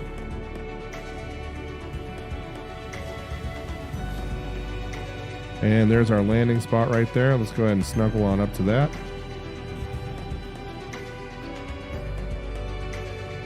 And there we go. Nice and easy in the mole. And we're going to do a repair on that real quick, so that way I don't put a broken ship back in. Since we did kiss the side of a mountain on Lyria a little bit.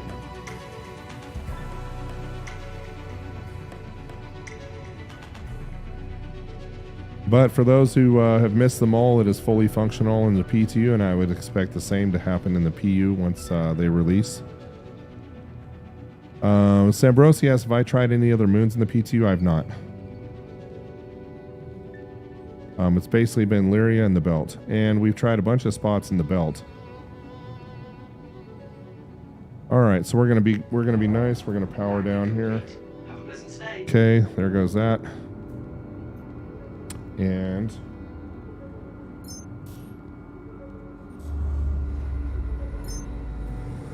let's go ahead and see if we can repair and refuel. I want to see if they fixed that bug.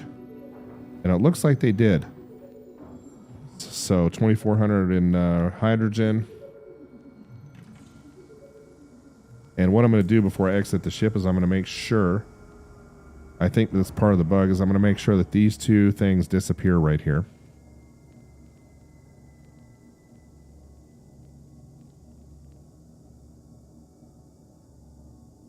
And then we will head out. And there's our beautiful Aphrodite skin. You can get that at starhanger.com. It's in the chat history. Nice paint. And you know, I don't buy paints with real money unless I use the ship a lot and I spend a lot of time in it. And in this case, it was for the mole and the prospector. I absolutely spent a lot of time in those, and so I just want to customize those ships just a little bit more. All right, let's go ahead and head on out.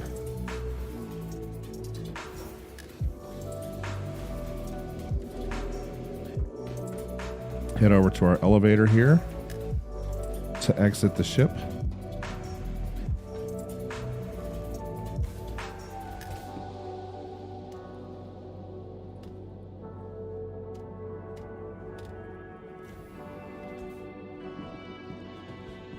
And we'll grab our prospector and we'll head out to the belt. I don't know, maybe we'll head out to one of the arcs. Maybe Hurl 5, I don't know. We'll find out here in just a moment. And there's our beautiful blue and white gray cat suit, Errol.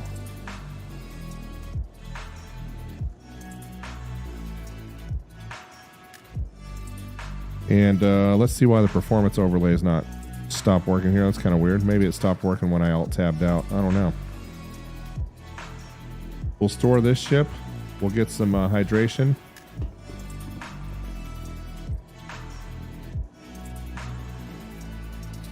And maybe I have some on me. Let's take a look. Nope, sure don't.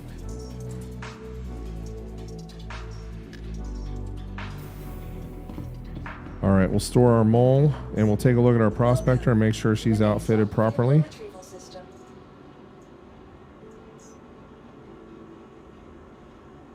And maybe what I will do is I'll head, before heading back to Lyria when the patch releases, I'll just take the prospector and scout a little bit. All right, let's get our prospector up here and let's make sure that we're good to go. Okay, we got a mining laser. Let's go ahead and throw a Brant in slot 1 and a Surge in slot 2. And I know you guys have been watching me for a while now, so you know that's how I mine. We're gonna go out to Crew L3 today. But first I'm gonna take care of this hydration problem real quick. And I'm just going to run down to the refinery to do that instead of going all the way out to the Galleria and trying to find the food court. They sell some items in the refinery that are helpful, and I usually stock them in my suit, but I've been changing suits quite a bit, so I don't believe I have anything on me at the moment. And I don't think I have anything in inventory either. Yeah, there's a power bar there.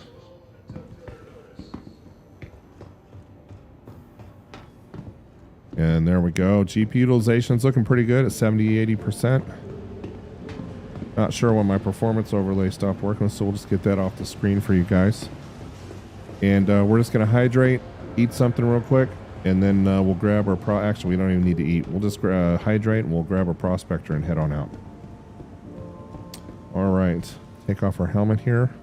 Hi, good to have you back. And whenever I do this, there we go. That way it's nice and easy. All right, and we'll grab some water.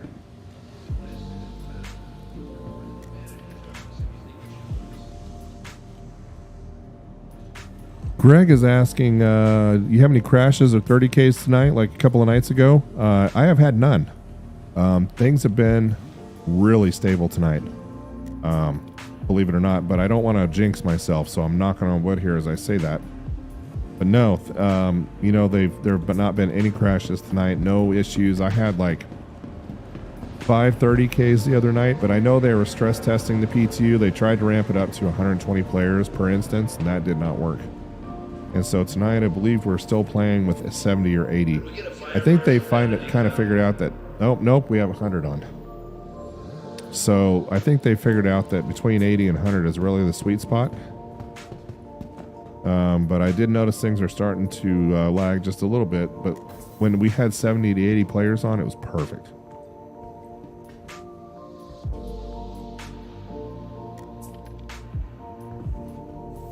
And if you've joined the chat, or if you've joined the stream and I haven't said hello to you, it's not me being rude. It's just I can't see you with the way YouTube does things. So say hello and I'll give you a shout out on the stream. All right, let's go. Let's go get our prospector and get to work. We're not going to end our last night in the 317 PTU with an empty hole. We're going to go find some rocks.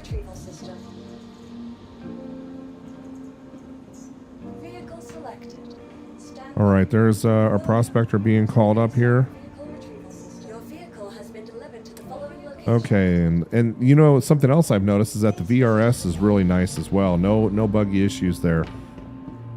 So whether it's claiming vehicles or retrieving vehicles, the VRS has been really nice. Okay, we're in Hangar 2. And I'm going to take you guys out to my favorite spot at Crew L3, I believe. I am going to show you this Aphorite skin on the Prospector. Look at that. One thing that they have done that I do not like is they have added some shiny spots to the intakes and the engines.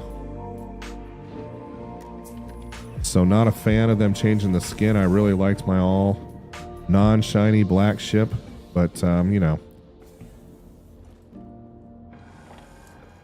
All right, and we'll just hit the power button on the game glass here. And we will go ahead and ask for permission to take off. And then I'm probably going to bind the key to the refuel if I can figure out how to get that done. So we'll restock, refuel, rearm, do all of it. And let's go ahead and get our destination set here. We're going to head out. Her L5 has been really good too, but I like Crew L3 personally. Just for me. And Greg says, we were talking about 30Ks. He says, excellent. It was a gong show for us the other night. Boy, it was. It was crazy. All right, here's that Aphorite skin on the Prospector. And you notice how they've removed the paint from the engines and the intakes over here. Not a fan. Not a fan at all. Hey, Austin. Welcome back, man. My last night in the PTU. Won't be back until Friday or Saturday. Headed out of town, so I figured I would try mining a little bit. And tonight we're going to hit the belt. I struck out on Lyria, unfortunately. I ran out of hydrogen, or got it down to 25% at least. So we're going to head out to Crew L3 and crack some rocks out that direction. But anyway, thanks for joining up again, Austin. Glad to have you as always. Better known as Vlad. And he's mined with me quite a bit. And does a little bit of guiding services in Star Citizen as well.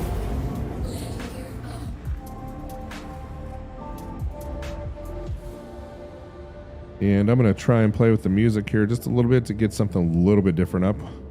We're going to drop out at 13 and some change.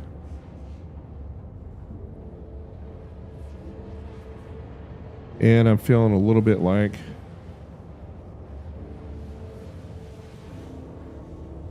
let's see what we got here.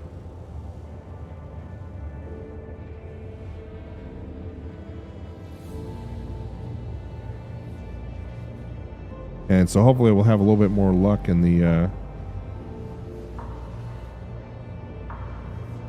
let's try some DMB tonight. All right. 13.9 is where we'll drop out, and that'll put us pretty close to band 5 and Crew 3. And yeah, Austin, they seem to have fixed the station services. I also tried it with the mole. I was down to less than 25% on hydrogen, and I was able to refuel and repair because I had a little bit of a brush with a mountain on Lyria. So we were able to repair and refuel, and so that's a good thing. And they released this patch earlier today, the latest patch in the PTU, so I feel like we're getting really close to a release. And I've been watching the Twitter feed, and they say it's going to go sometime this week, so.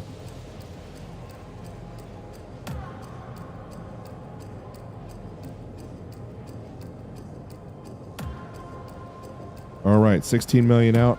You know, one thing I have not done is I have not upgraded, and believe it or not, I have an upgraded quantum drive sitting right on the dock at Arc L1, and I forgot to outfit it on on the prospector here. So we'll do that on the next run. Yeah, either the ground has it out for me or I have it out for the ground, depending on how you look at it. All right, we'll start out here at about 13.9. We'll get our mining head out, and if you guys have watched our videos at all, you'll know that you get your FOV at, and what is, I don't know what just happened there.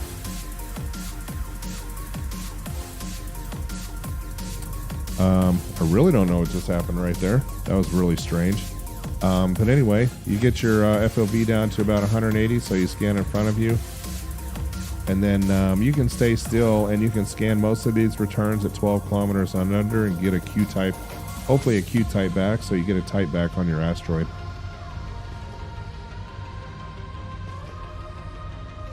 There's a double right there, and it looks like to me that's an unscannable. So if it's an unscannable, don't even mess with it. And here's one at 10.2 in the sun. There's a P-type right there, and we may hop a little bit further in. We'll see. I'm not quite in band 5 yet.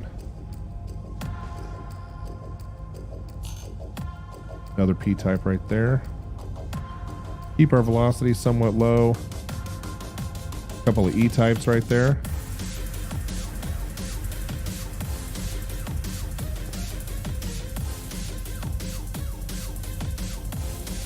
But once they release in the PTU, I will be back on Friday or Saturday night for a release stream. And we'll try and build some wealth because all our money's going to be gone when the database wipe happens. So, just the reality of the Star Citizen universe, especially in Alpha. Yeah, lots of non-scannables. I keep seeing this. I'll log out and log back in. And we'll try hopping in a little bit further. And Greg is totally right. I bounced. Hey, I take full ownership. I take full ownership of that piloting error. I could try and say it was an uncommanded pitch down, but I'm not going to do that. It's all my fault. And I think I was just not paying attention. I was trying to manage a bunch of things at the same time and not managing where the aircraft was. There's a Q-type. Let's go take a look.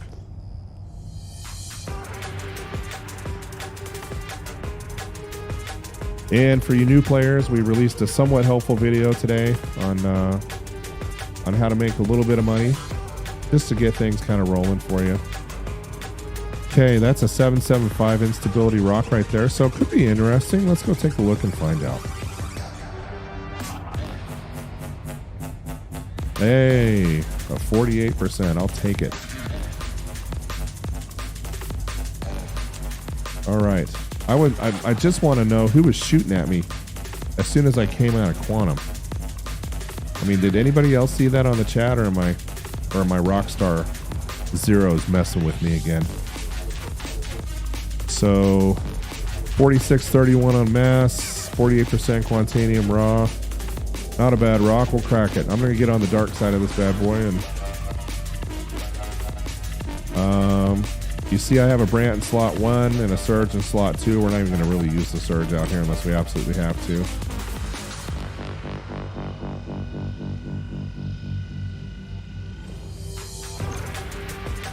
Boy, that resistance is nasty though.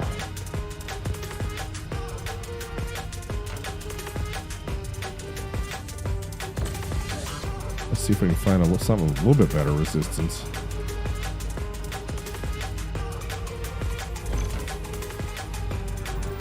Oh, there's our 30K. Oh. Greg, you jinxed me, my friend. You got me. And I kind of knew one was about to happen just because when I saw the player count climbing, I knew we were going to get into we were going to get into a 30K once we got above 100 players. All right, we'll launch the game again here. And hopefully I can just pop back in and I won't have lost my prospector here.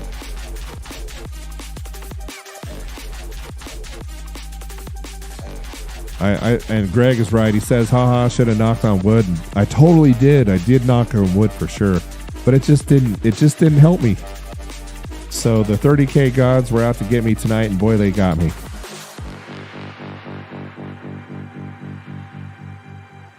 So we'll wait for the game to load up here.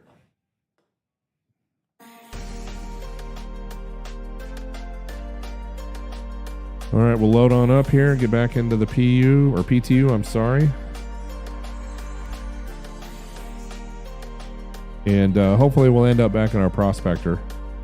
One of the nice things about the last few patches is they've done a pretty good job overall of not killing you when these 30Ks happen. But you never know. You just never know. Anyway, for everybody who's joined the stream, I'm really glad to have you guys here. I appreciate you. It's always fun streaming with friends and having everybody on.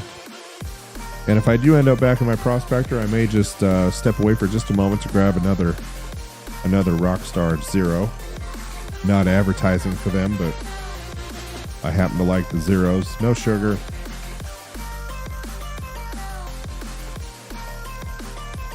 All right.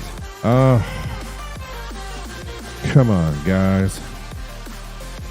Well, I'm glad I changed my spawn point back to Arc L1. So we'll hop back out to Crew L3 again. Well, that was a nice rock too. And I guess the good news is I can outfit my new quantum drive. Hopefully, I should have one here sitting here. Let's take a look here. Ordnance coolers. Quantum drives. We should have. Let me move this. We should have an Atlas sitting here. So. And unless I'm about to 30K again. All right. And before we call up our prospector, we'll just outfit it with a faster drive. And then we'll get back out to Arc L3. All right. Here we go. Oh, man. And here I was talking up how nice it was not to have... I'm sure I'm going to have to claim it now. And I've lost my modules. Let's kill chat. Because it's sitting out there somewhere. Oh, it's going to let me retrieve it. So I'm going to retrieve it, and then I'll store it again. And that should fix that problem. But anyway, Greg was just asking me if I'd had any 30Ks tonight. And I'm like, no, things have been great. And then, boom. I get a 30K. Now, in RSI's defense, they are kind of stress testing their mesh. Now, this is interesting how it says that there's 32 cargo on that prospector. Bruno Scar is 85. I don't know if I've seen you on the stream before. Welcome. Glad to have you. I'm wondering why it's saying I have 32 cargo on that ship. I don't know. I'm gonna go down to the elevator. I'm gonna go down to the refinery real quick and just make sure that prospector is empty. It would suck to get out into the belt and find out that I already have a... I don't think I do, just because there's no volatility timer. I'm pretty sure it's 0, but...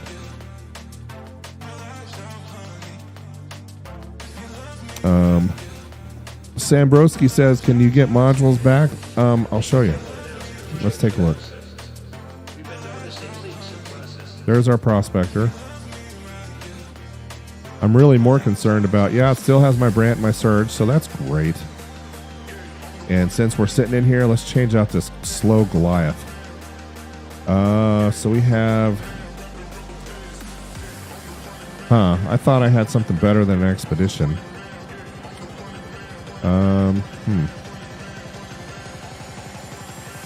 You know, I'm going to pull up Urkel real quick and see if either one of these drives is any faster than what I have right now. They're both size 1 grade C's, so I'm thinking not, but hey, let's find out. You know, the Goliath has like a 76 million kilometer velocity max, and it's just not a fun drive to play around with. So let's take a look. And I'm on Urkel right now. Let me see if I can share off that screen with you guys. That way you can see what I'm looking at.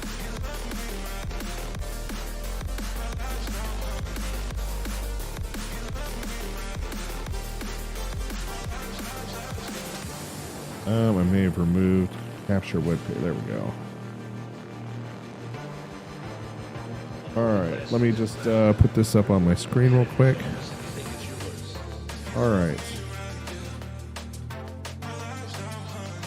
All right, here's Urkel. This is what I use all the time.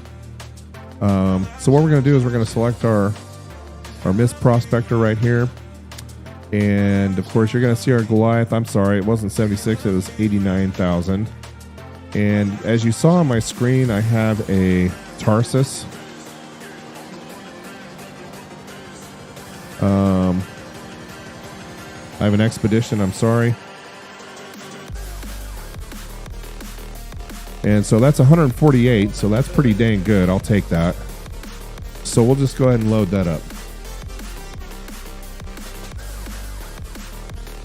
And Austin says you can get a VK00 at Arc 1 Platinum Bay. Yes, you absolutely can.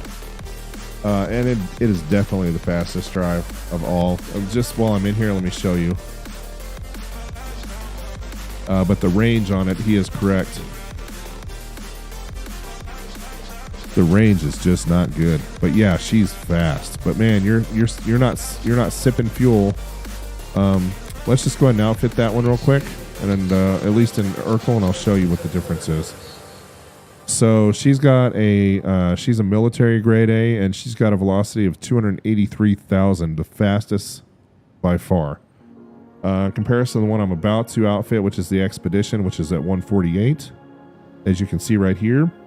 And if you look at the Goliath, which is currently the default, I believe, it's an industrial grade C at 89. Max distance is 100.57. Efficiency 154. If we go back to the VK, you can see here that the max distance is 27. So a third of the distance, 4 times the velocity. But I'm always refilling on that guy. But yeah, you know, awesome. When we get into the PU, I may try throwing a I may try throwing a VK00 on there just to try it out. Okay, so we're gonna throw an Expedition. I'm gonna get out of Urkel here, and you know the VK00 is a fantastic drive if you're doing like I'll show you where the great place is for that. Let me get this off the screen here. All right. All right, let's do this. So we're going to outfit the Expedition on here for now. So that'll double our speed. And if you're doing Arc L1 to her L5 runs, or Arc L1 to Lyria runs, that VK00 is awesome because it is so fast. So you know what? That's what we may end up doing. So I know we can't have any cargo in that prospector, even though the VRS is saying we might. So I'm just going to head back up and retrieve it and get going.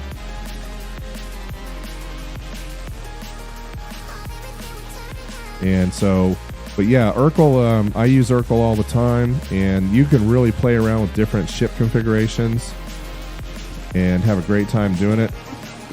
But really, all I'm looking at for right now is what do I have in inventory in the PTU, and that is the Expedition drive, and it's going to double my velocity, so that's what we want. And so, as usual, we're running a Brant and a Surge module on our Prospector. I have a Prospector configuration guide on the YouTube channel. If you want to take a look at that, you can. It's available for everybody, obviously, and that's how I outfit my prospector for belt runs. All right, so that's interesting how I can't tell what hangar it's in.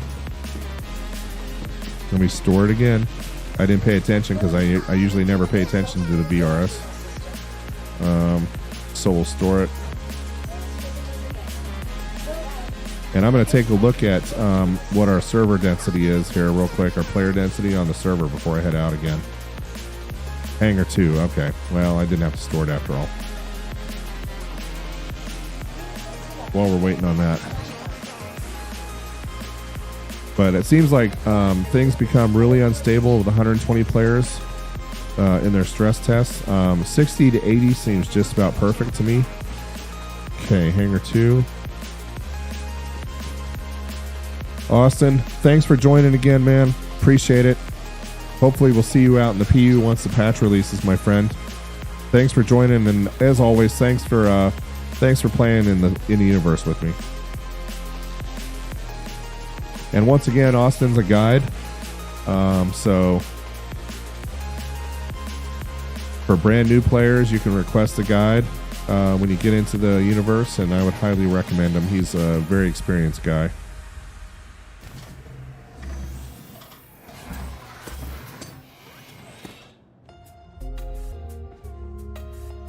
And let's look at our server player density here real quick. You can hit F1, you can hit the comm link, and we're already up to 95 on this guy. Oh my.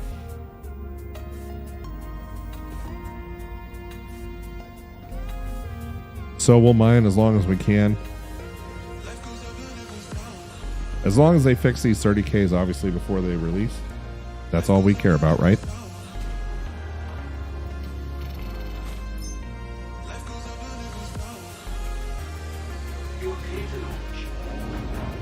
All right.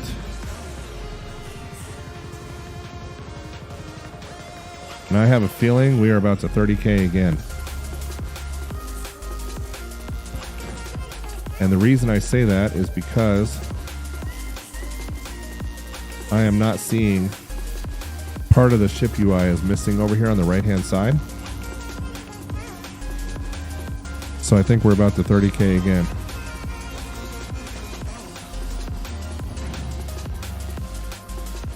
So what I'm going to do, and I can't put my mining, I can't, there we go. Now things are working, the mining heads out. Okay, we're going to head out to our Crew L3. Once again, we'll drop out about 13.9, 13.8. By the way, you'll notice that some of my HUD elements are yellow, and that's because of the Arrow Gray Cat suit that I'm wearing.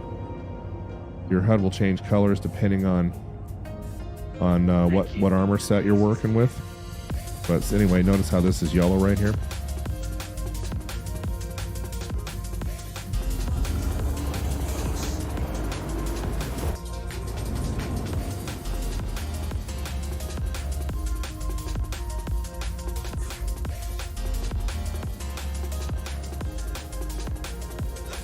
And we will drop out on at band 5.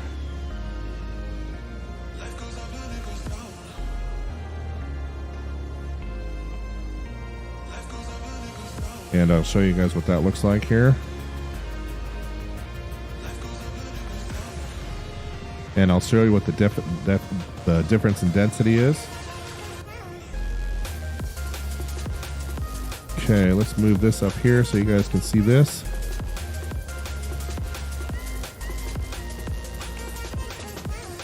And that is the difference between band 4 and then here's band 5. And look at the density. Asteroid density count. You know, it doubles at least. So that's why we try to mine in band 5. All these other bands, not really, they don't really matter as much. You know, you want as much density as possible so that you have a much better chance of running into a Q-type asteroid.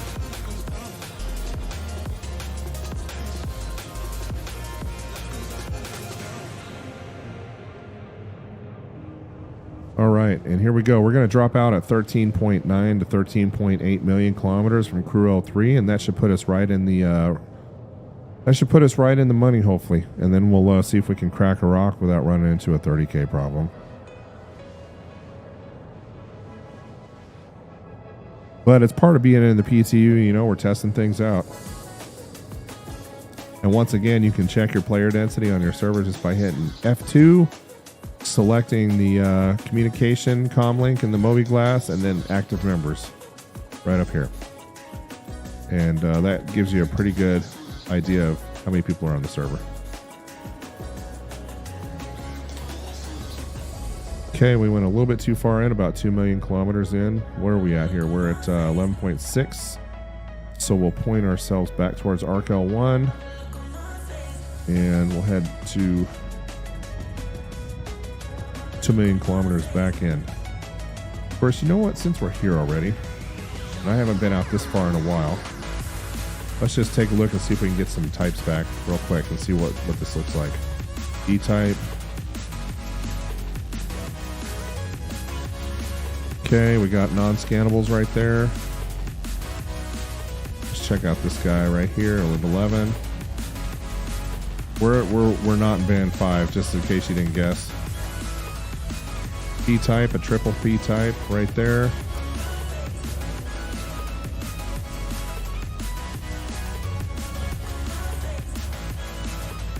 And so what we're doing is we're moving our scan angle from 360 degrees down to 2 degrees, and that's giving us these asteroid types back at a distance. Okay, so yeah, not a good place to be out here. So we'll power up our quantum drive and we'll head 2 million kilometers back towards Arc L1, and that should put us right in the money. And like I said, you want to be in band 5. That's really where all the good stuff is. You have a much higher chance of running into Q-type asteroids out there, just because of the density, not necessarily because it's, you know, a great place to be. If you join the stream and I haven't said hello to you, please say something in chat. I'll give you a shout out on the stream here.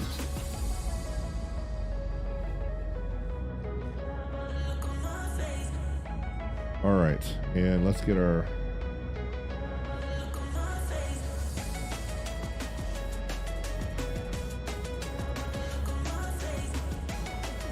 All right, we'll drop off at about 10.2 maybe, and then we'll check our distances.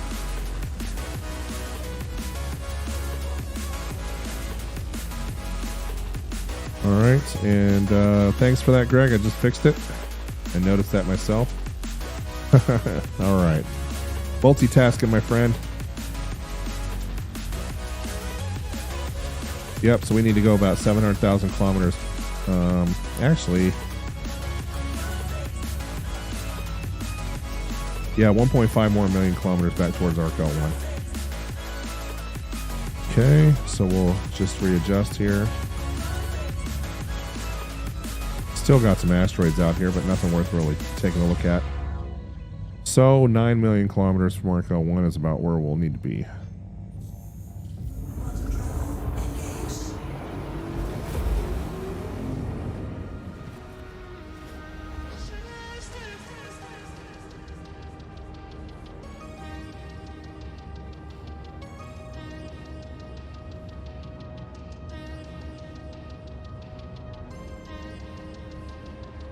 And I'm gonna pop out just a little bit further out than normal, but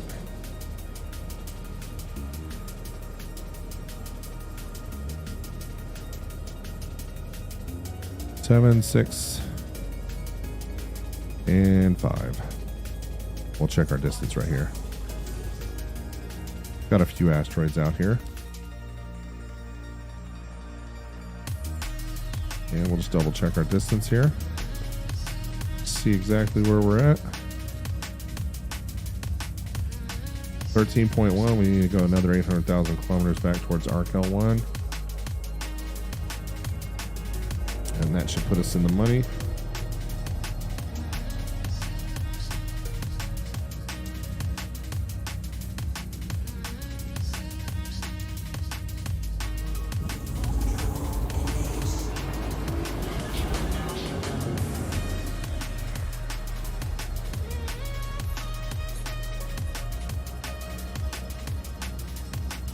Anyway, it's always nice to have a faster quantum drive just because you can get from point A to point B a lot faster than you normally would. And hey, if you got a volatile cargo warning going off, it's always nice to have a faster drive.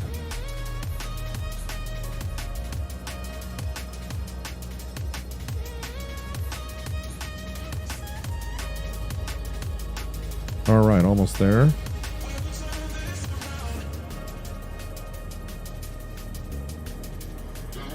All right, let's try this. A little bit more dense out here. Let's take a look and see if there's anything decent out in this neck of the woods.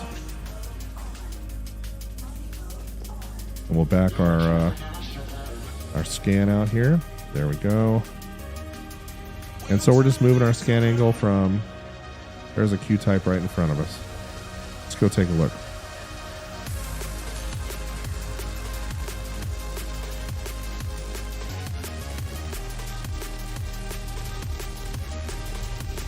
And we won't get any composition back until we get a little bit closer. So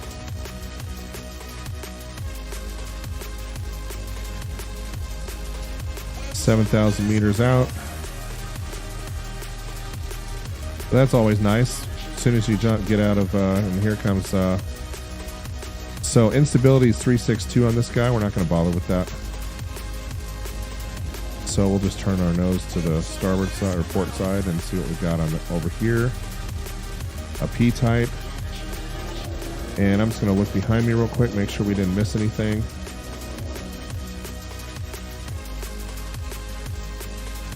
And we'll scan these real fast. We're not quite in band 5, that's an M, but we're close.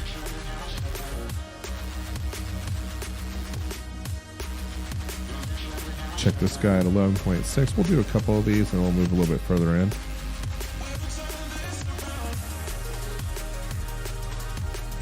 E-type.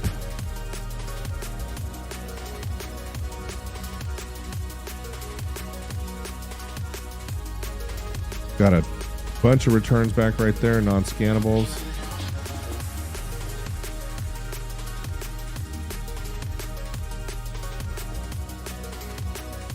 Like I said, if you're in band 5, you'll have a much easier time, I think. Yeah, we're getting some non-scannables back in this neck of the woods, so I think we're going to jump a little bit further in just a moment.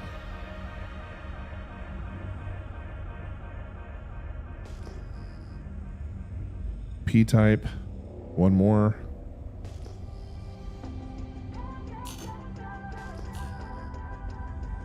P-type right there as well. Okay. Let's see how far we are out here. But anyway, we're not interested in anything with an instability of less than 6, really. Honestly, we want to be in the 6 to 7 range on instability, because if we're not, it's just not really, it's just not going to be enough quantanium there. So we'll drop 100,000 kilometers back towards Crew L3.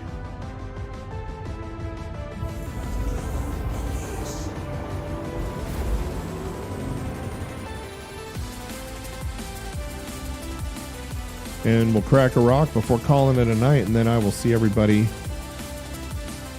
in the PU once the patch releases in a few days.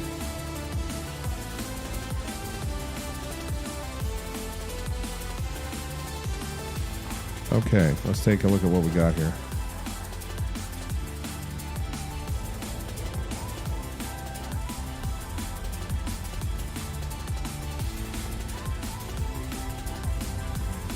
Okay, we got ourselves an E-type right there.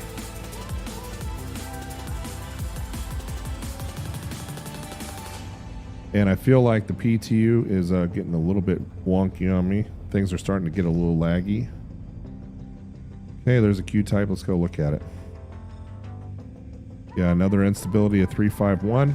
Not an interesting rock to me.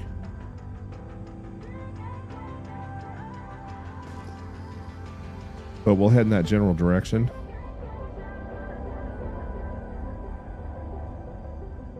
And we'll see what we can see here.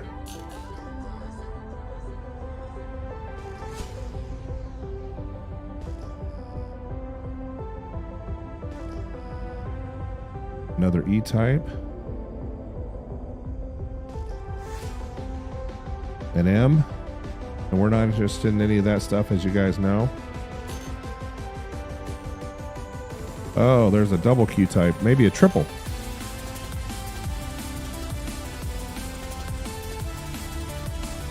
Oh, I like that.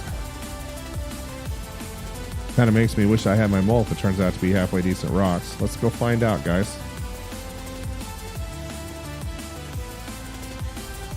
And we saw that one at 9,000 meters out.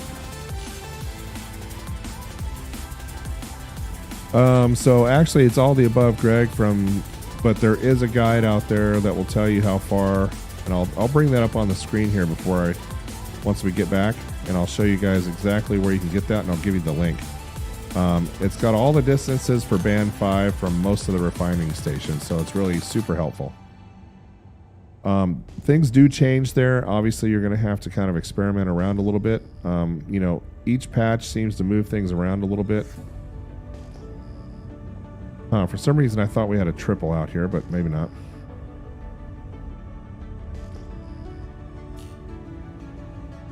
Okay, that's a 2%er. Let's take a look and see what this one is right here. 46 at 31 on mass. Hopefully we get a better resistance. Nope. That's going to be a 2% rock right there. And a 2% rock right here. But hey, you know, at least we're in the right area because we're running into this stuff.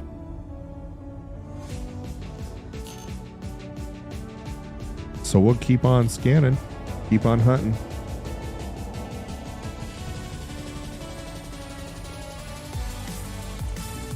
I also put, if you look at my how to mine in the belt, I believe I put the links in that YouTube video as well. So the Aaron Halo to mining routes, it's the refining station to mining routes map is in most of my mining videos there as well. So you guys should find those pretty helpful. So yeah, that was a 2%er and another 2%er. So no bueno. Okay, let's see what we got out here at 5,000 meters.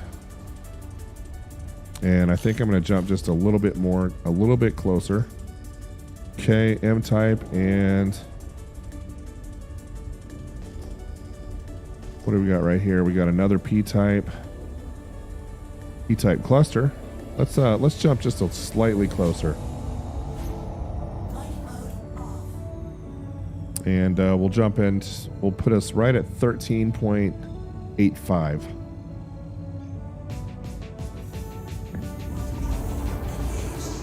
But anyway, after upgrading the mining lasers on the prospector, you know, the mining laser, sorry, I would also highly recommend that you check out a shield generator upgrade. But more importantly, you should absolutely do a quantum drive upgrade just so you can get from point A to point B faster.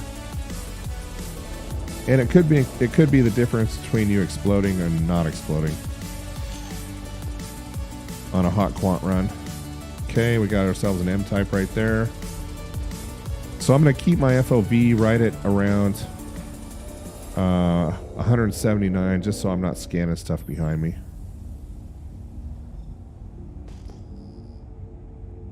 Another M-type right there. And we're still not quite in band 5. We're getting closer. But as it was mentioned in the stream chat, it absolutely, these distances are not set in stone. They are variable, but they're usually within 100 or 200,000 kilometers. So those Aaron Halo mining routes are extremely valuable to me, at least. Really helpful, and somebody took the time to put all that together. And so I give them credit in all of my streams, as well as on the YouTube videos, because they did a nice job there.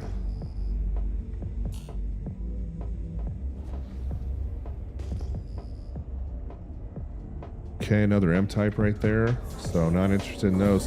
But at least you don't have to get within 1,200 meters of these things to tell, right? I mean, that's really the nice thing about this scanning meta, is that you can tell from a distance. You don't have to roll right up on them like we thought you had to when they completely changed the mining meta in 3.16.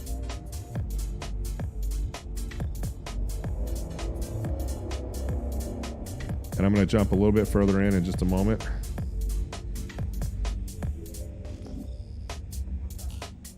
Okay, we got ourselves an M. Let's head towards this one at 12 kilometers real quick. Keeping my velocity somewhat low, you know, not doing anything crazy. Getting some non-scannables back right there. But once again, keeping my FOV at 179. Okay, we'll jump a little bit further in. I'm still not seeing the halo density that I'd like to see, so getting more dense though, as you can see out there. We'll jump another 20,000 kilometers in. Another nice thing about these upgraded drives, I feel like we're getting further away, but another nice thing about these drives is that the cooldown and the calibration happens faster too when you upgrade them.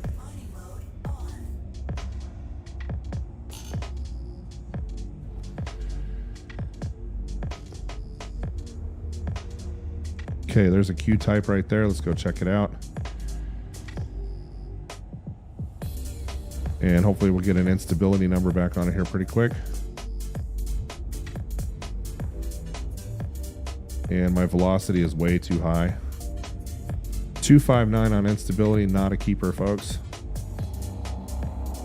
Like I said, you want that instability to be in the 5 to 7.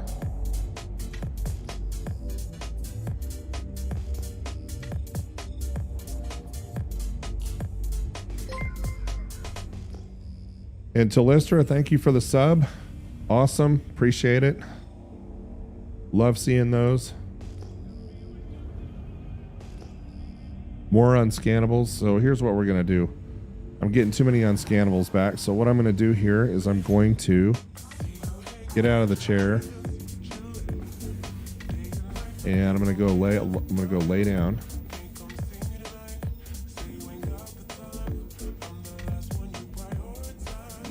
And then I'm going to log out.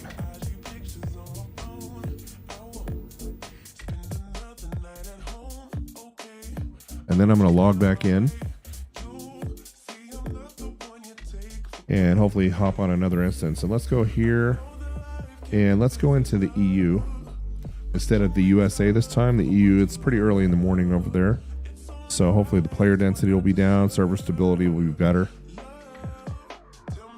And most of the time this works.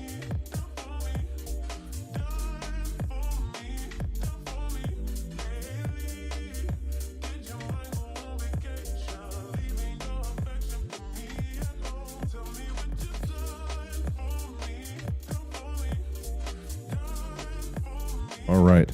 And look at that, it worked. We woke back up on our prospector after a nice little slumber there. We're in the EU now, so I went on to a totally different server cluster in a different region. And we were able to log back in our prospector. How cool is that?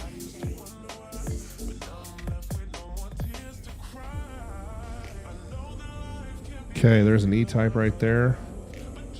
Anytime you start seeing a lot of non-scannables, that's something's not right. Might as well just log out and log back in. There's a double M.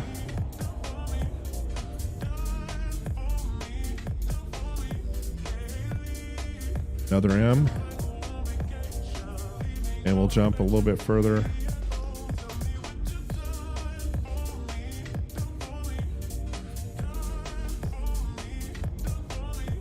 That's a P type. Another M type. Okay. Let's not mess around too much here.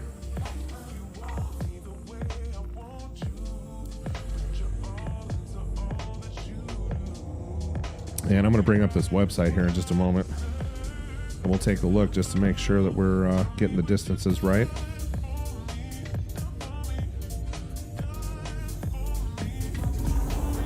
We'll drop right out at 13,800,000. Yeah, it's not getting any better. So let's go ahead and pull up that website I was telling you about, and we'll take a look here. I'll just sit here on that side of things.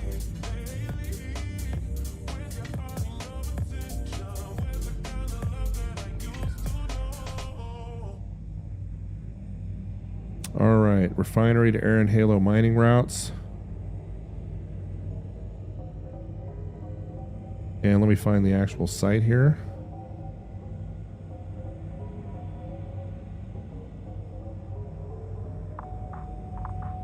Make sure the site is working. It looks like the site's there. We go. All right, so I'm going to put this link in chat for everybody. And then I'm going to go ahead and pull it up on the stream here. All right, so this is the, I put the link in chat, and this is the refinery to air and halo mining routes. And so if you look right down here in the bottom left corner, you want the Crew L1 refinery. And if we look on our star map here, we're currently looking for Crew L3.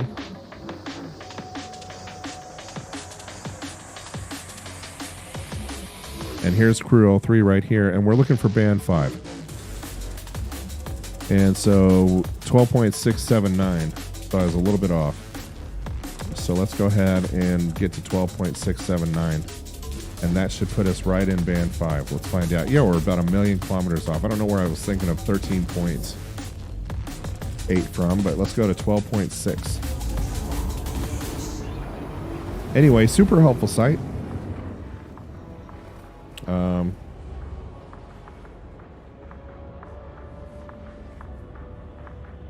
So 12.679 on that guy.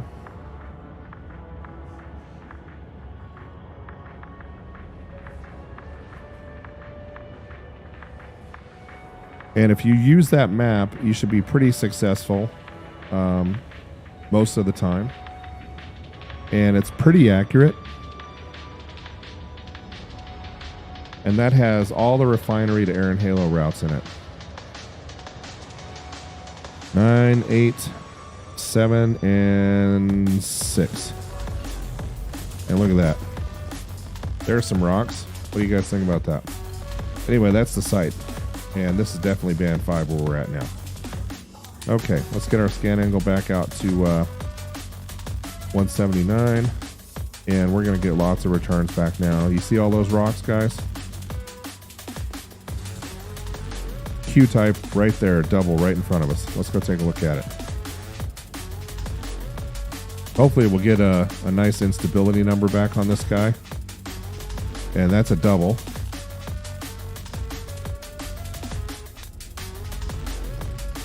There's 2 of them there. Keep our velocity at a decent, there's a, oh, look at that instability. 8.19. Wow. That's going to be a nice rock with a fit mass of 5122. I'll show you guys what that's going to look like. I mean, that's going to be a high composition rock right there. Let's see what the second one looks like. Beautiful. 2.77, but that instability is 368. So that's not the rock we're hunting for. It's this one right here, I think. Yeah, 8.19. We should get a nice 41.67. Look at that, guys. Beautiful. So we're going to get busy. All right. That'll fill up the prospector. All right, so we're going to get into optimal range here. We're going to hit this guy.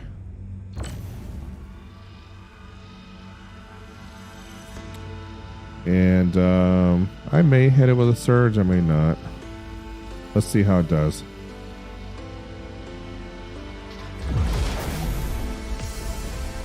Look at that. Then we'll hit it with a Brant.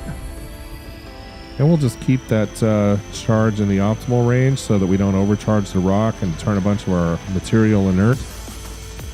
You guys see how fast I brought that thing into optimal?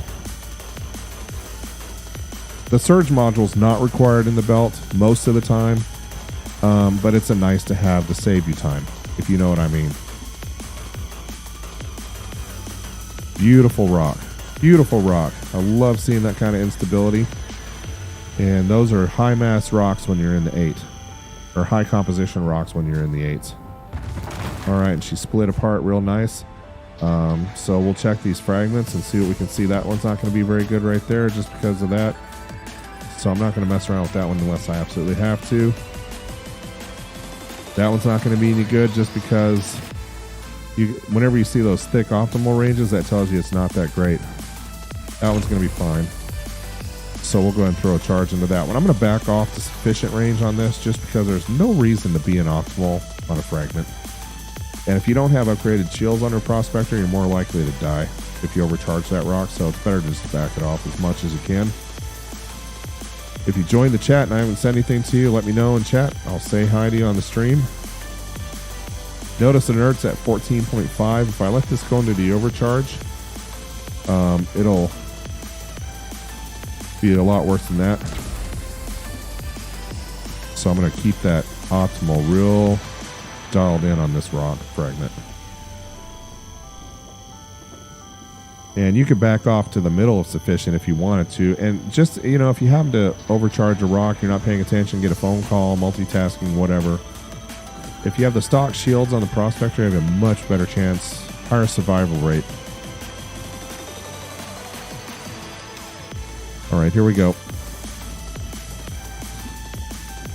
So this will be a nice full run for us out in the belt. And let's get on this side of the rock so we can kind of see what's going on here. That's going to be another nice fragment right there. Look at that. 100% Quantanium fragment. Beautiful. Bring our charge level up here. Back off to about the middle, sufficient there.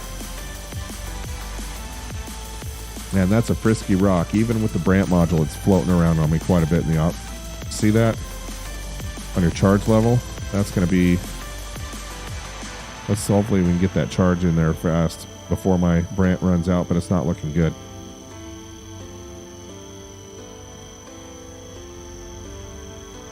So it's our last stream in the PTU, in the 317.2 PTU, that is, before it goes live. I'll be traveling the next few days. We got a video out today on how to earn some money back once you're starting from 20,000 AUEC again, because I believe that's what they're going to do. You know, I think they're doing a database wipe, so your ships, your ship modules, all your goodies, all those are going bye-bye.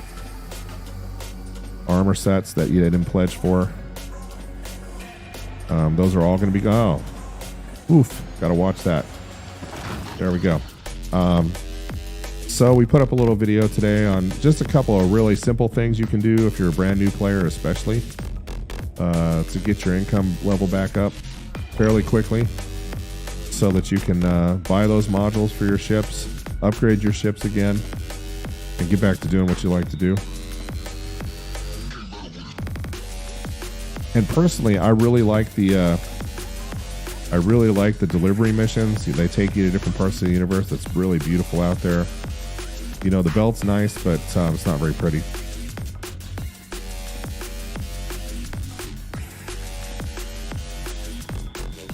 So we'll keep our charge level here in the green. Try not to get into the red. And this is going to be a very nice rock. This will be a 32 SCU. This will be a $260,000 refined rock for sure. Okay, that's got a high optimal. Not going to worry about that one. Okay, we're just going to float around this other one. That's a 3% quant. And that's a 67% quartz. So I do believe, my friends, it is time to collect. So we'll look for the 100% fragments first. That's not one of them. And we'll collect those first. One thing to be aware of, if I haven't said it already, I'll say it again. If you overcharge a rock, it's going to turn it inert. So I'm not talking about overcharging it to the point to where it blows up. I'm talking about getting into the overcharge area at all. It's going to just, that material is just going to go inert on you. Another 100% fragment right here.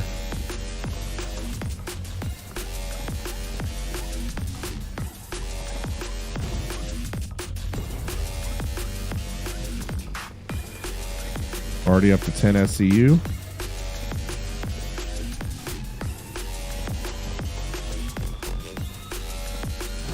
All right, looking good. 15 SCU already. 100% quantum fragments. And there goes our stability timer down here in the bottom right. Countdown timer is at 14 minutes, but we've upgraded quantum drive, so we have a little bit more play than that.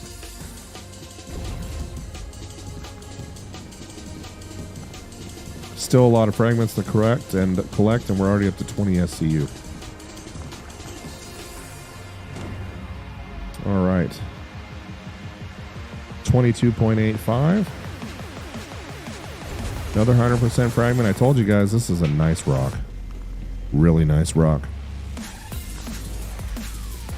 There's more quantanium, I think, here than we can collect, unfortunately.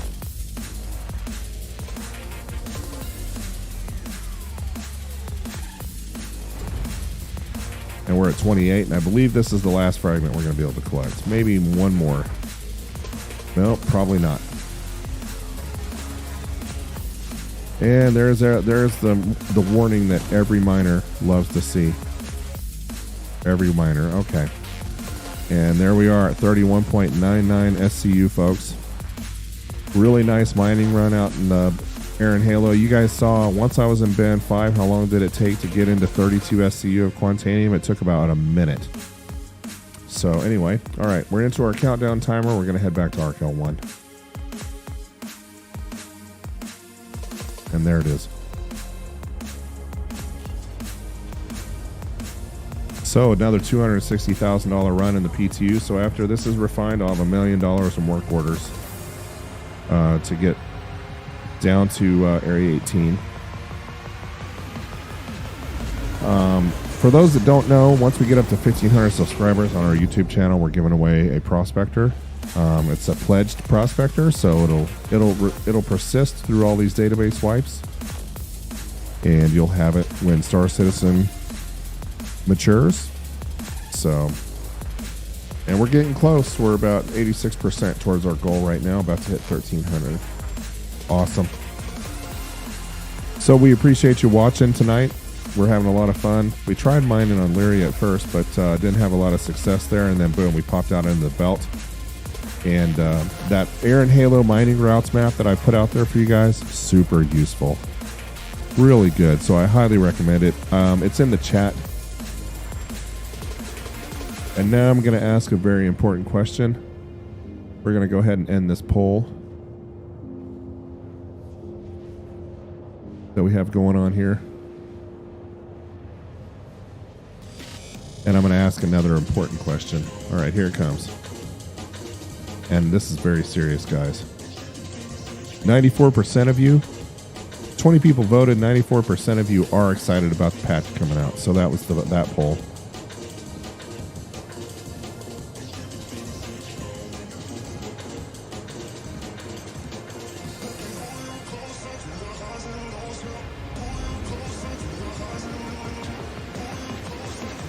All right, here's my important question of the night. Here it is. There's a big debate on this apparently in the USA.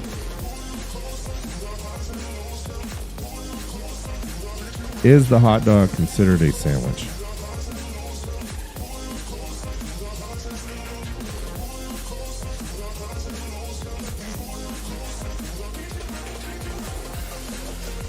Is it a sandwich or is it a taco? I mean, think about it.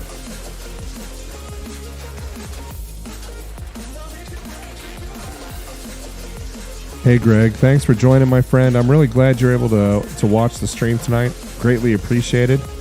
And thank you for the compliments, and we'll see you again soon. Like I said, we'll be streaming on either Friday or Saturday whenever it releases.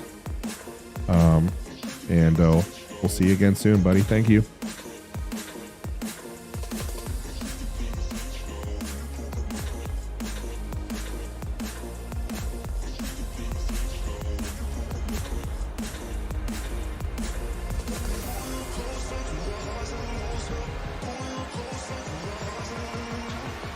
All right, 45,000 kilometers out to Arc L1. Greg says he'll be watching. He'll try to watch. Hopefully we see you on there, my friend. Once again, glad to have you.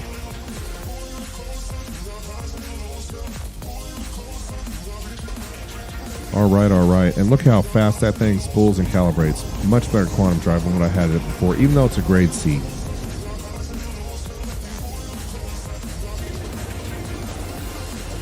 So what I'm going to do is I'm going to get this work order started, and I'm going to take the other 3 work orders down to Area 18 tonight before we end our stream.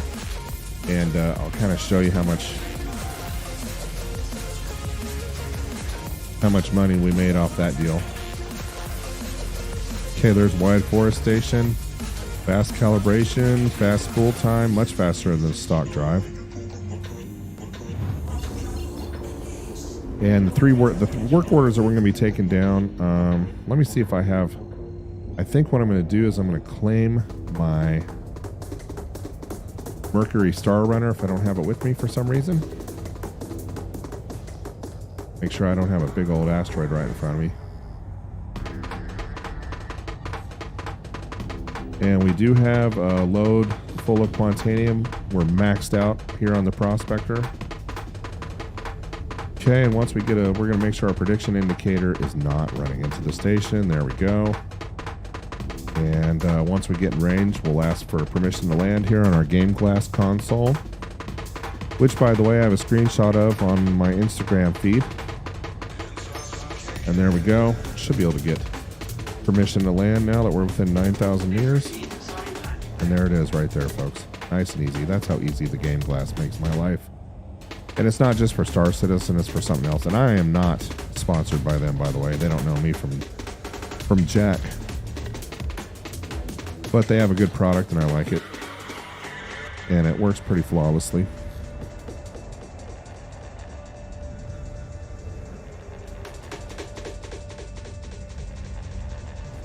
One thing about the PTU, once you guys get into the PU, you'll notice that you're landing in hangars now, not landing on pads.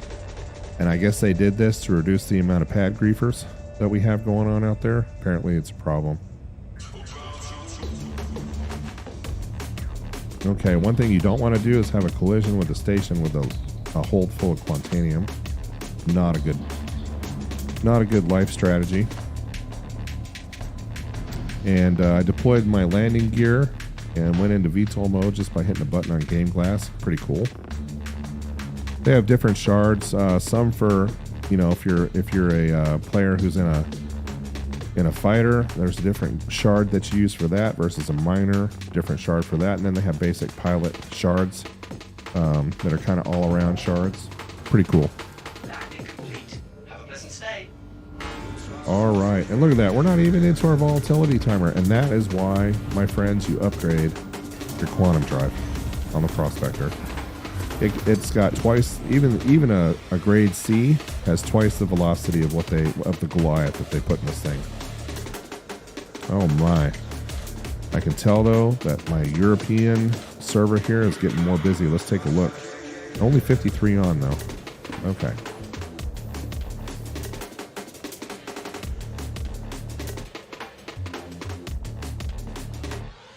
Now, if you haven't seen the poll, check it out. Is a hot dog a sandwich or a taco? It's a very interesting question. We're going to get our Prospector stored so that we don't have to worry about it blowing up on the pad. Oh, that's interesting. Did I select the wrong thing here? Welcome to the ASOP Vehicle Retrieval System. It's making me claim it. Isn't that interesting? It's destroyed. All right, well, that ends that. That's okay. It's in the PTU. I wasn't even into my countdown timer. Not sure what happened there. We do have our Mercury Star Runner with us here, so what we're going to do is we're going to go collect our 700-something K in work orders and make a delivery, and then we'll call it a night.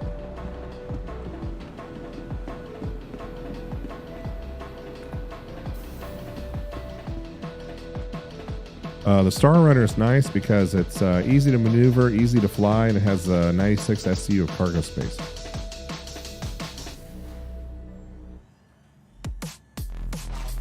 And I got a couple of cool paints for that one as well.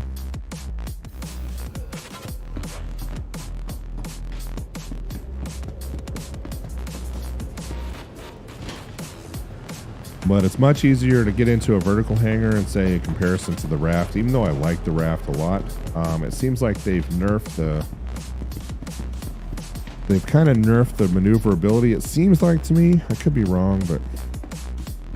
Hi, good to have you back. Okay, let's see if our work orders are still here. Okay, we have 2 completed. All right, 3981. All right, we're going to put that in the Star Runner. And we're going to put this work order in the Star Runner as well. So we have a 3643 refined quantanium and a 3943 refined quantanium. So not bad. Maybe maybe high 5s to low 6s. Maybe not 700,000, but we'll find out. And this is the PTU. It really doesn't matter, but it is nice to have a little cash on hand in case you decide to go buy stuff. I think I'm down below 100,000 now.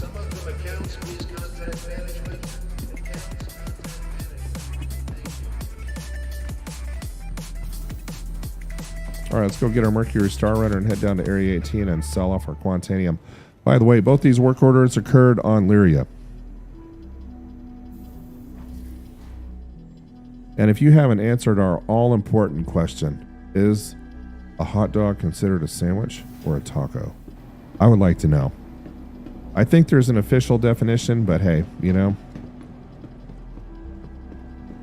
We had an earlier poll, and 96% of you who answered the poll are excited about the new patch coming out. And you should be. They're fixing some stuff, and they've improved some things. All right, Hangar 6 is where our Star Runner's at.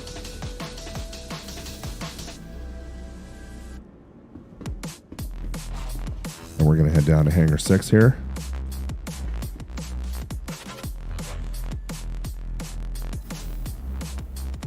All right, and here's our Star Runner with our beautiful gold and black paint on it.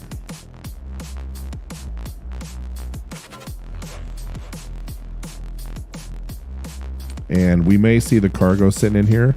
We may not. We'll find out. Let's open the ramp.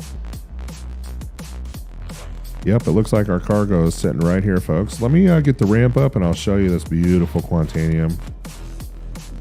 Let's turn on the lights. Take a look at things here. Oh yeah, look at this. Every miner's favorite site right there. Let's go up and get a bird's eye view of things here. Oh yeah, look at all that Quantanium. Almost a full hold. One thing I have noticed is that the cargo is actually starting to show up pretty consistently. You know, it's not like you're expecting to see cargo and not. That used to happen in earlier versions, but it appears to be here most of the time now. So let's go ahead and get our Star Runner powered up and make a delivery, shall we?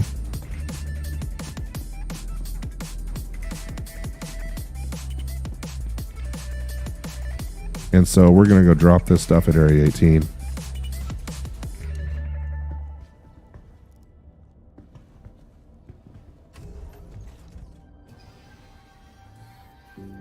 All right, we're going to power up with our game glass here. And there it goes. Ask for permission to land or take off. I'm sorry. It's getting late, folks. And let's go ahead and do a repair real quick. Nothing to repair, really. The star map in the PTU is new. You still don't see the halo for some reason, but it is a lot easier.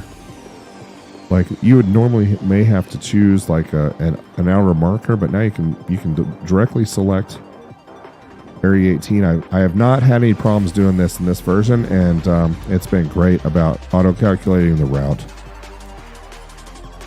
All right, here's our beautiful Star Runner. She was featured in our latest video. All right, we got a hold full of Quantanium. Let's get our landing gear up. All right. And you'll notice that some of my HUD elements are yellow. That is because I'm wearing the gray cat suit.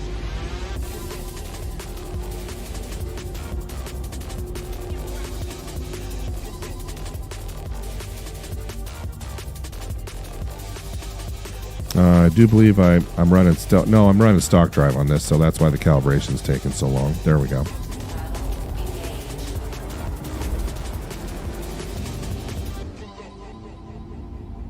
And 50% of you think that a hot dog is a sandwich. Does that mean 50% of you think it's a taco?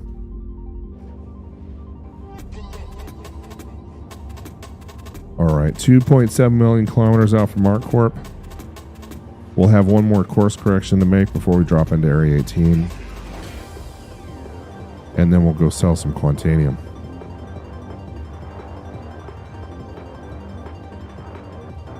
Now, according to the RSI Twitch feed, they say that the patch is supposed to drop sometime this week. They didn't specify a specific day, but I imagine it's going to be here hopefully by the weekend. But you never know with them. You know, they're not committing to anything. I actually have four skins for the Mercury Star Runner. This is one of my favorite, with the black and the gold.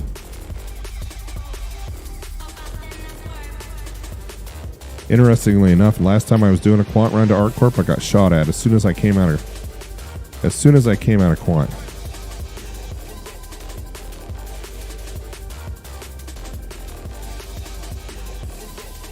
All right. Almost there. But the Star Runner is just a great all-around ship. She can be fast, she can be stealthy. Some people fight in them. Not me. But some people do. And but great cargo runners. Maneuverable. Easy to get into a hangar. And you can hide stuff in them too. Alright, let's get our velocity up so we don't get shot at. Yeah, as soon as I came out the other day, somebody had targeted me and started shooting missiles at me. Alright, and here we go to end to Area 18. Pray for me. Sometimes we make it, sometimes we don't. I've had the ship blow up a couple of times when this happened. Let's see if my performance overlay is working. Yeah, there we go. We're working again. That way you guys can see what kind of FPS this RTX 3090 is getting as we go into Area 18 here.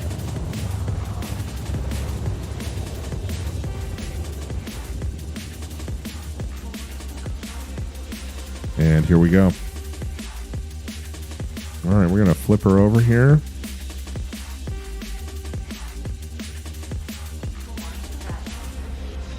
Get our velocity up. And look for our landing area, which I believe is right over here. So, yep, we'll just pitch up a little bit.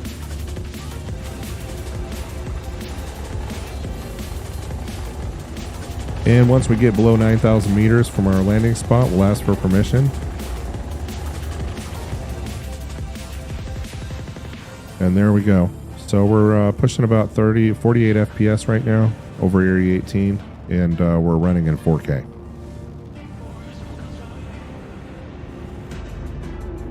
And I'm going to allocate more power to my thrusters here so that recharge happens faster. There we go. And I notice I'm not doing it via the UI. It's all done via Game Glass. I'll show you what this looks like here. So now I'm going to allocate more power towards, and it's just me putting my finger on the screen. Just like that.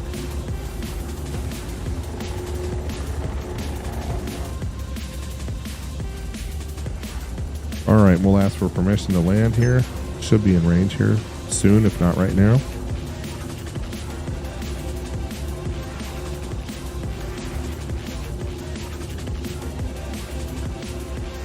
Ask again.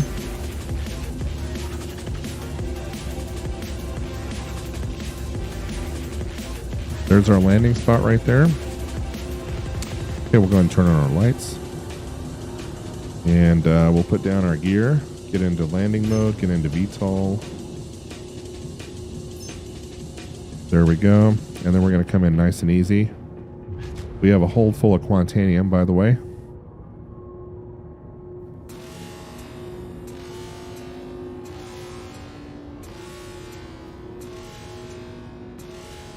And there is our vertical landing bay. So we're going to reduce our speed and come in nice and easy.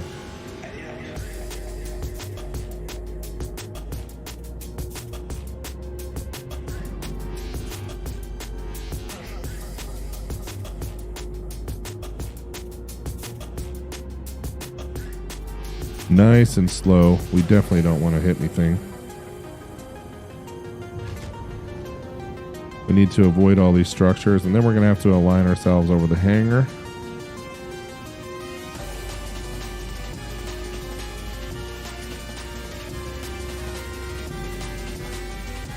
All right. Okay. And we just need to put our landing gear down. There we go. And we have 60 plus SCU of Quantanium sitting in the hold right now, so we want to be nice and easy as we set down here. You know, it is a volatile cargo, and hitting structures and colliding with things is not a good idea at any point in time, but especially now. All right, we're going to get ourselves aligned here.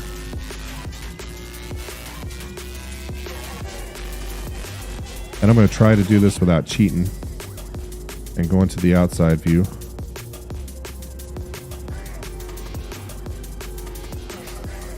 And so I'm limiting my power output.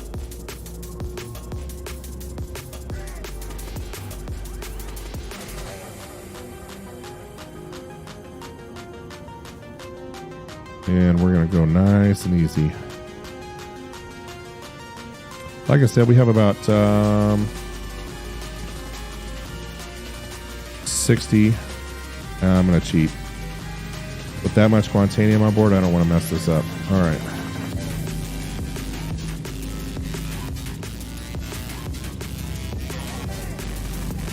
There we go. And if you just joined the stream and I haven't said hello to you, it's not because I'm being rude. It's just I can't see that you're on. Say something in chat and I'll give you a shout out. 62% of you say that a hot dog is not a sandwich. So we're saying it's a taco. Wow. It's an age-old debate, and I'm just curious to get people's opinions. Try not to get crushed by a door and die tonight. There we go. And we get to see our beautiful cargo one more time before we sell it all off. Anyway, the Mercury Star Runner is just a great all-around ship. If you were going to pledge for 2 ships in the Star Citizen world right now, I think the Mercury Star Runner would be one of them, and the Prospector would be number 2. Oh, look at all that. Hold full of Quantanium. Isn't that beautiful? All right.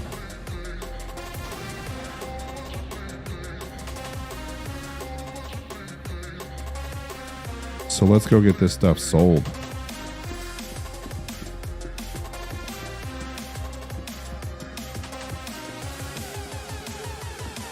And we just released a video yesterday of little missions that you can do to earn back your money that you're about to lose when the patch drops. They're going to be doing a database wipe, so you know your reputation is going to remain and your pledged ships will remain. But any ships that you bought in game, as well as all of your income, anything that you have in the bank, it's all getting wiped out. Armor, ship modules, mining heads, all of it. It's all going to be gone when the patch drops. They're doing a database wipe. So we have a video up on the channel on how to earn back a little bit of cash quickly, so that, for example, if you have a pledged prospector, you know, you do a couple of these missions and you'll have enough to get your Lancet MH2 back. Okay, let's get this ship stored.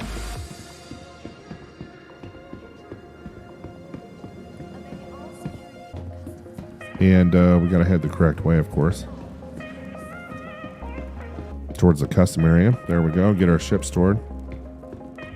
We are playing in the European region tonight just because I had a 30K or 2 in the USA. So I've decided that, especially when we're doing a Quantanium run to Area 18, I want to make sure that we don't have any blips. Okay, we have our ship stored, and now let's go see what the fruits of our labor have gotten us tonight. Or actually, this is all from the other night, and this is all from mining on area, by the way. And we're wearing an Aero Grey Cat suit tonight. That's why my HUD is yellow on some spots. Always getting that question.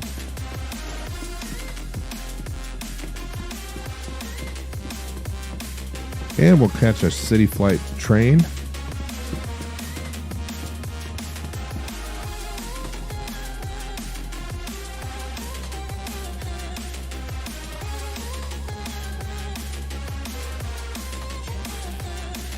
And this will be our last stream in the PTU. The next time you see me live online, it will be in the PU once the patch releases. Trying to build that bank account back up. Right now we have about 121,000 AUEC, which is really low. I think I'm in the 5 to 7 million range right now in the PU, which is not high, but I like having a little buffer in the bank account just in case.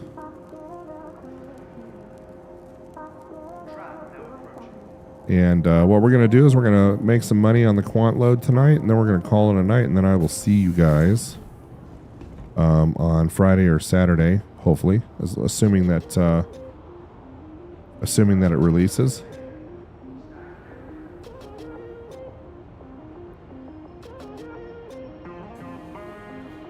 One interesting thing about this suit is it doesn't show much of the undersuit. So very interesting.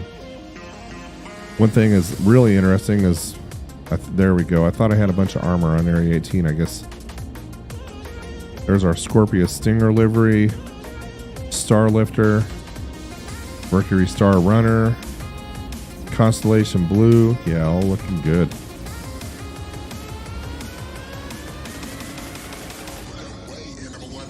Anyway, if you guys could give me a thumbs up on our stream tonight, that'd be greatly appreciated, of course. And any feedback, you can send me a direct note on Instagram or on Facebook. Or you just let me know right here. I'm always looking for feedback. Streams good, bad, boring, exciting. We're always looking to improve our streams here. We did have a tearing problem that was occurring on one of our capture cards, the old Elgato 4K MK2. But it appears as though the tearing problem has gone away with the AlphaInfinity. And it may have actually been more of an OBS issue than anything else, but I have not been able to duplicate the tearing issue on the AlphaInfinity, so pretty good capture card. Has some nice little LEDs built into it. And it will capture 4K up to 60 FPS. So if you're duplicating your displays because you're running a capture box, that's the max FPS you'll get out of your gaming rig, which is not the greatest for something like Call of Duty Modern Warfare, but it's fine for Star Citizen because you're not going to see above that at 60 anyway in most spots at 4K with volumetric clouds on high. All right, here we go, guys. We're headed out to the Trade and Development Division, the TDD, and that's where we're going to sell off our Quantanium load. And this was 2 runs in the mole out to Lyria.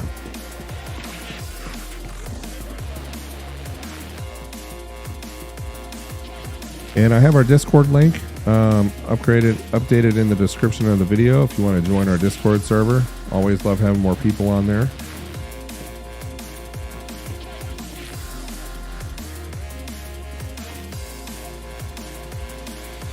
All right, here we go. So we're going to sell. And we're going to select our Mercury Star Runner. And there's our Quantanium. And so I was a little bit off. It's about 670,912. Let's go ahead and sell it. And there we go. And we might as well get rid of all the garbage we have in our hold as well.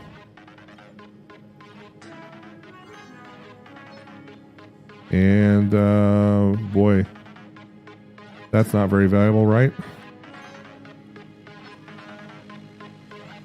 Aluminum's not that great. And quartz, of course. 2,333 units for 3,600 AUEC. Yikes. So Quantanium is what runs the universe, and that's what the most valuable is, and so that's why we ended up with 780,000 and some change on that little deal. So we are in the European, so we have almost 800,000 in our PTU wallet now, just from a couple of runs. For those that are new to the channel, I highly suggest you watch our latest video on how to get your money back after the DB wipe. And in the meantime, we're working on more content for you guys. During the summer, I'll probably do, a video every week or two, just because the sun's out.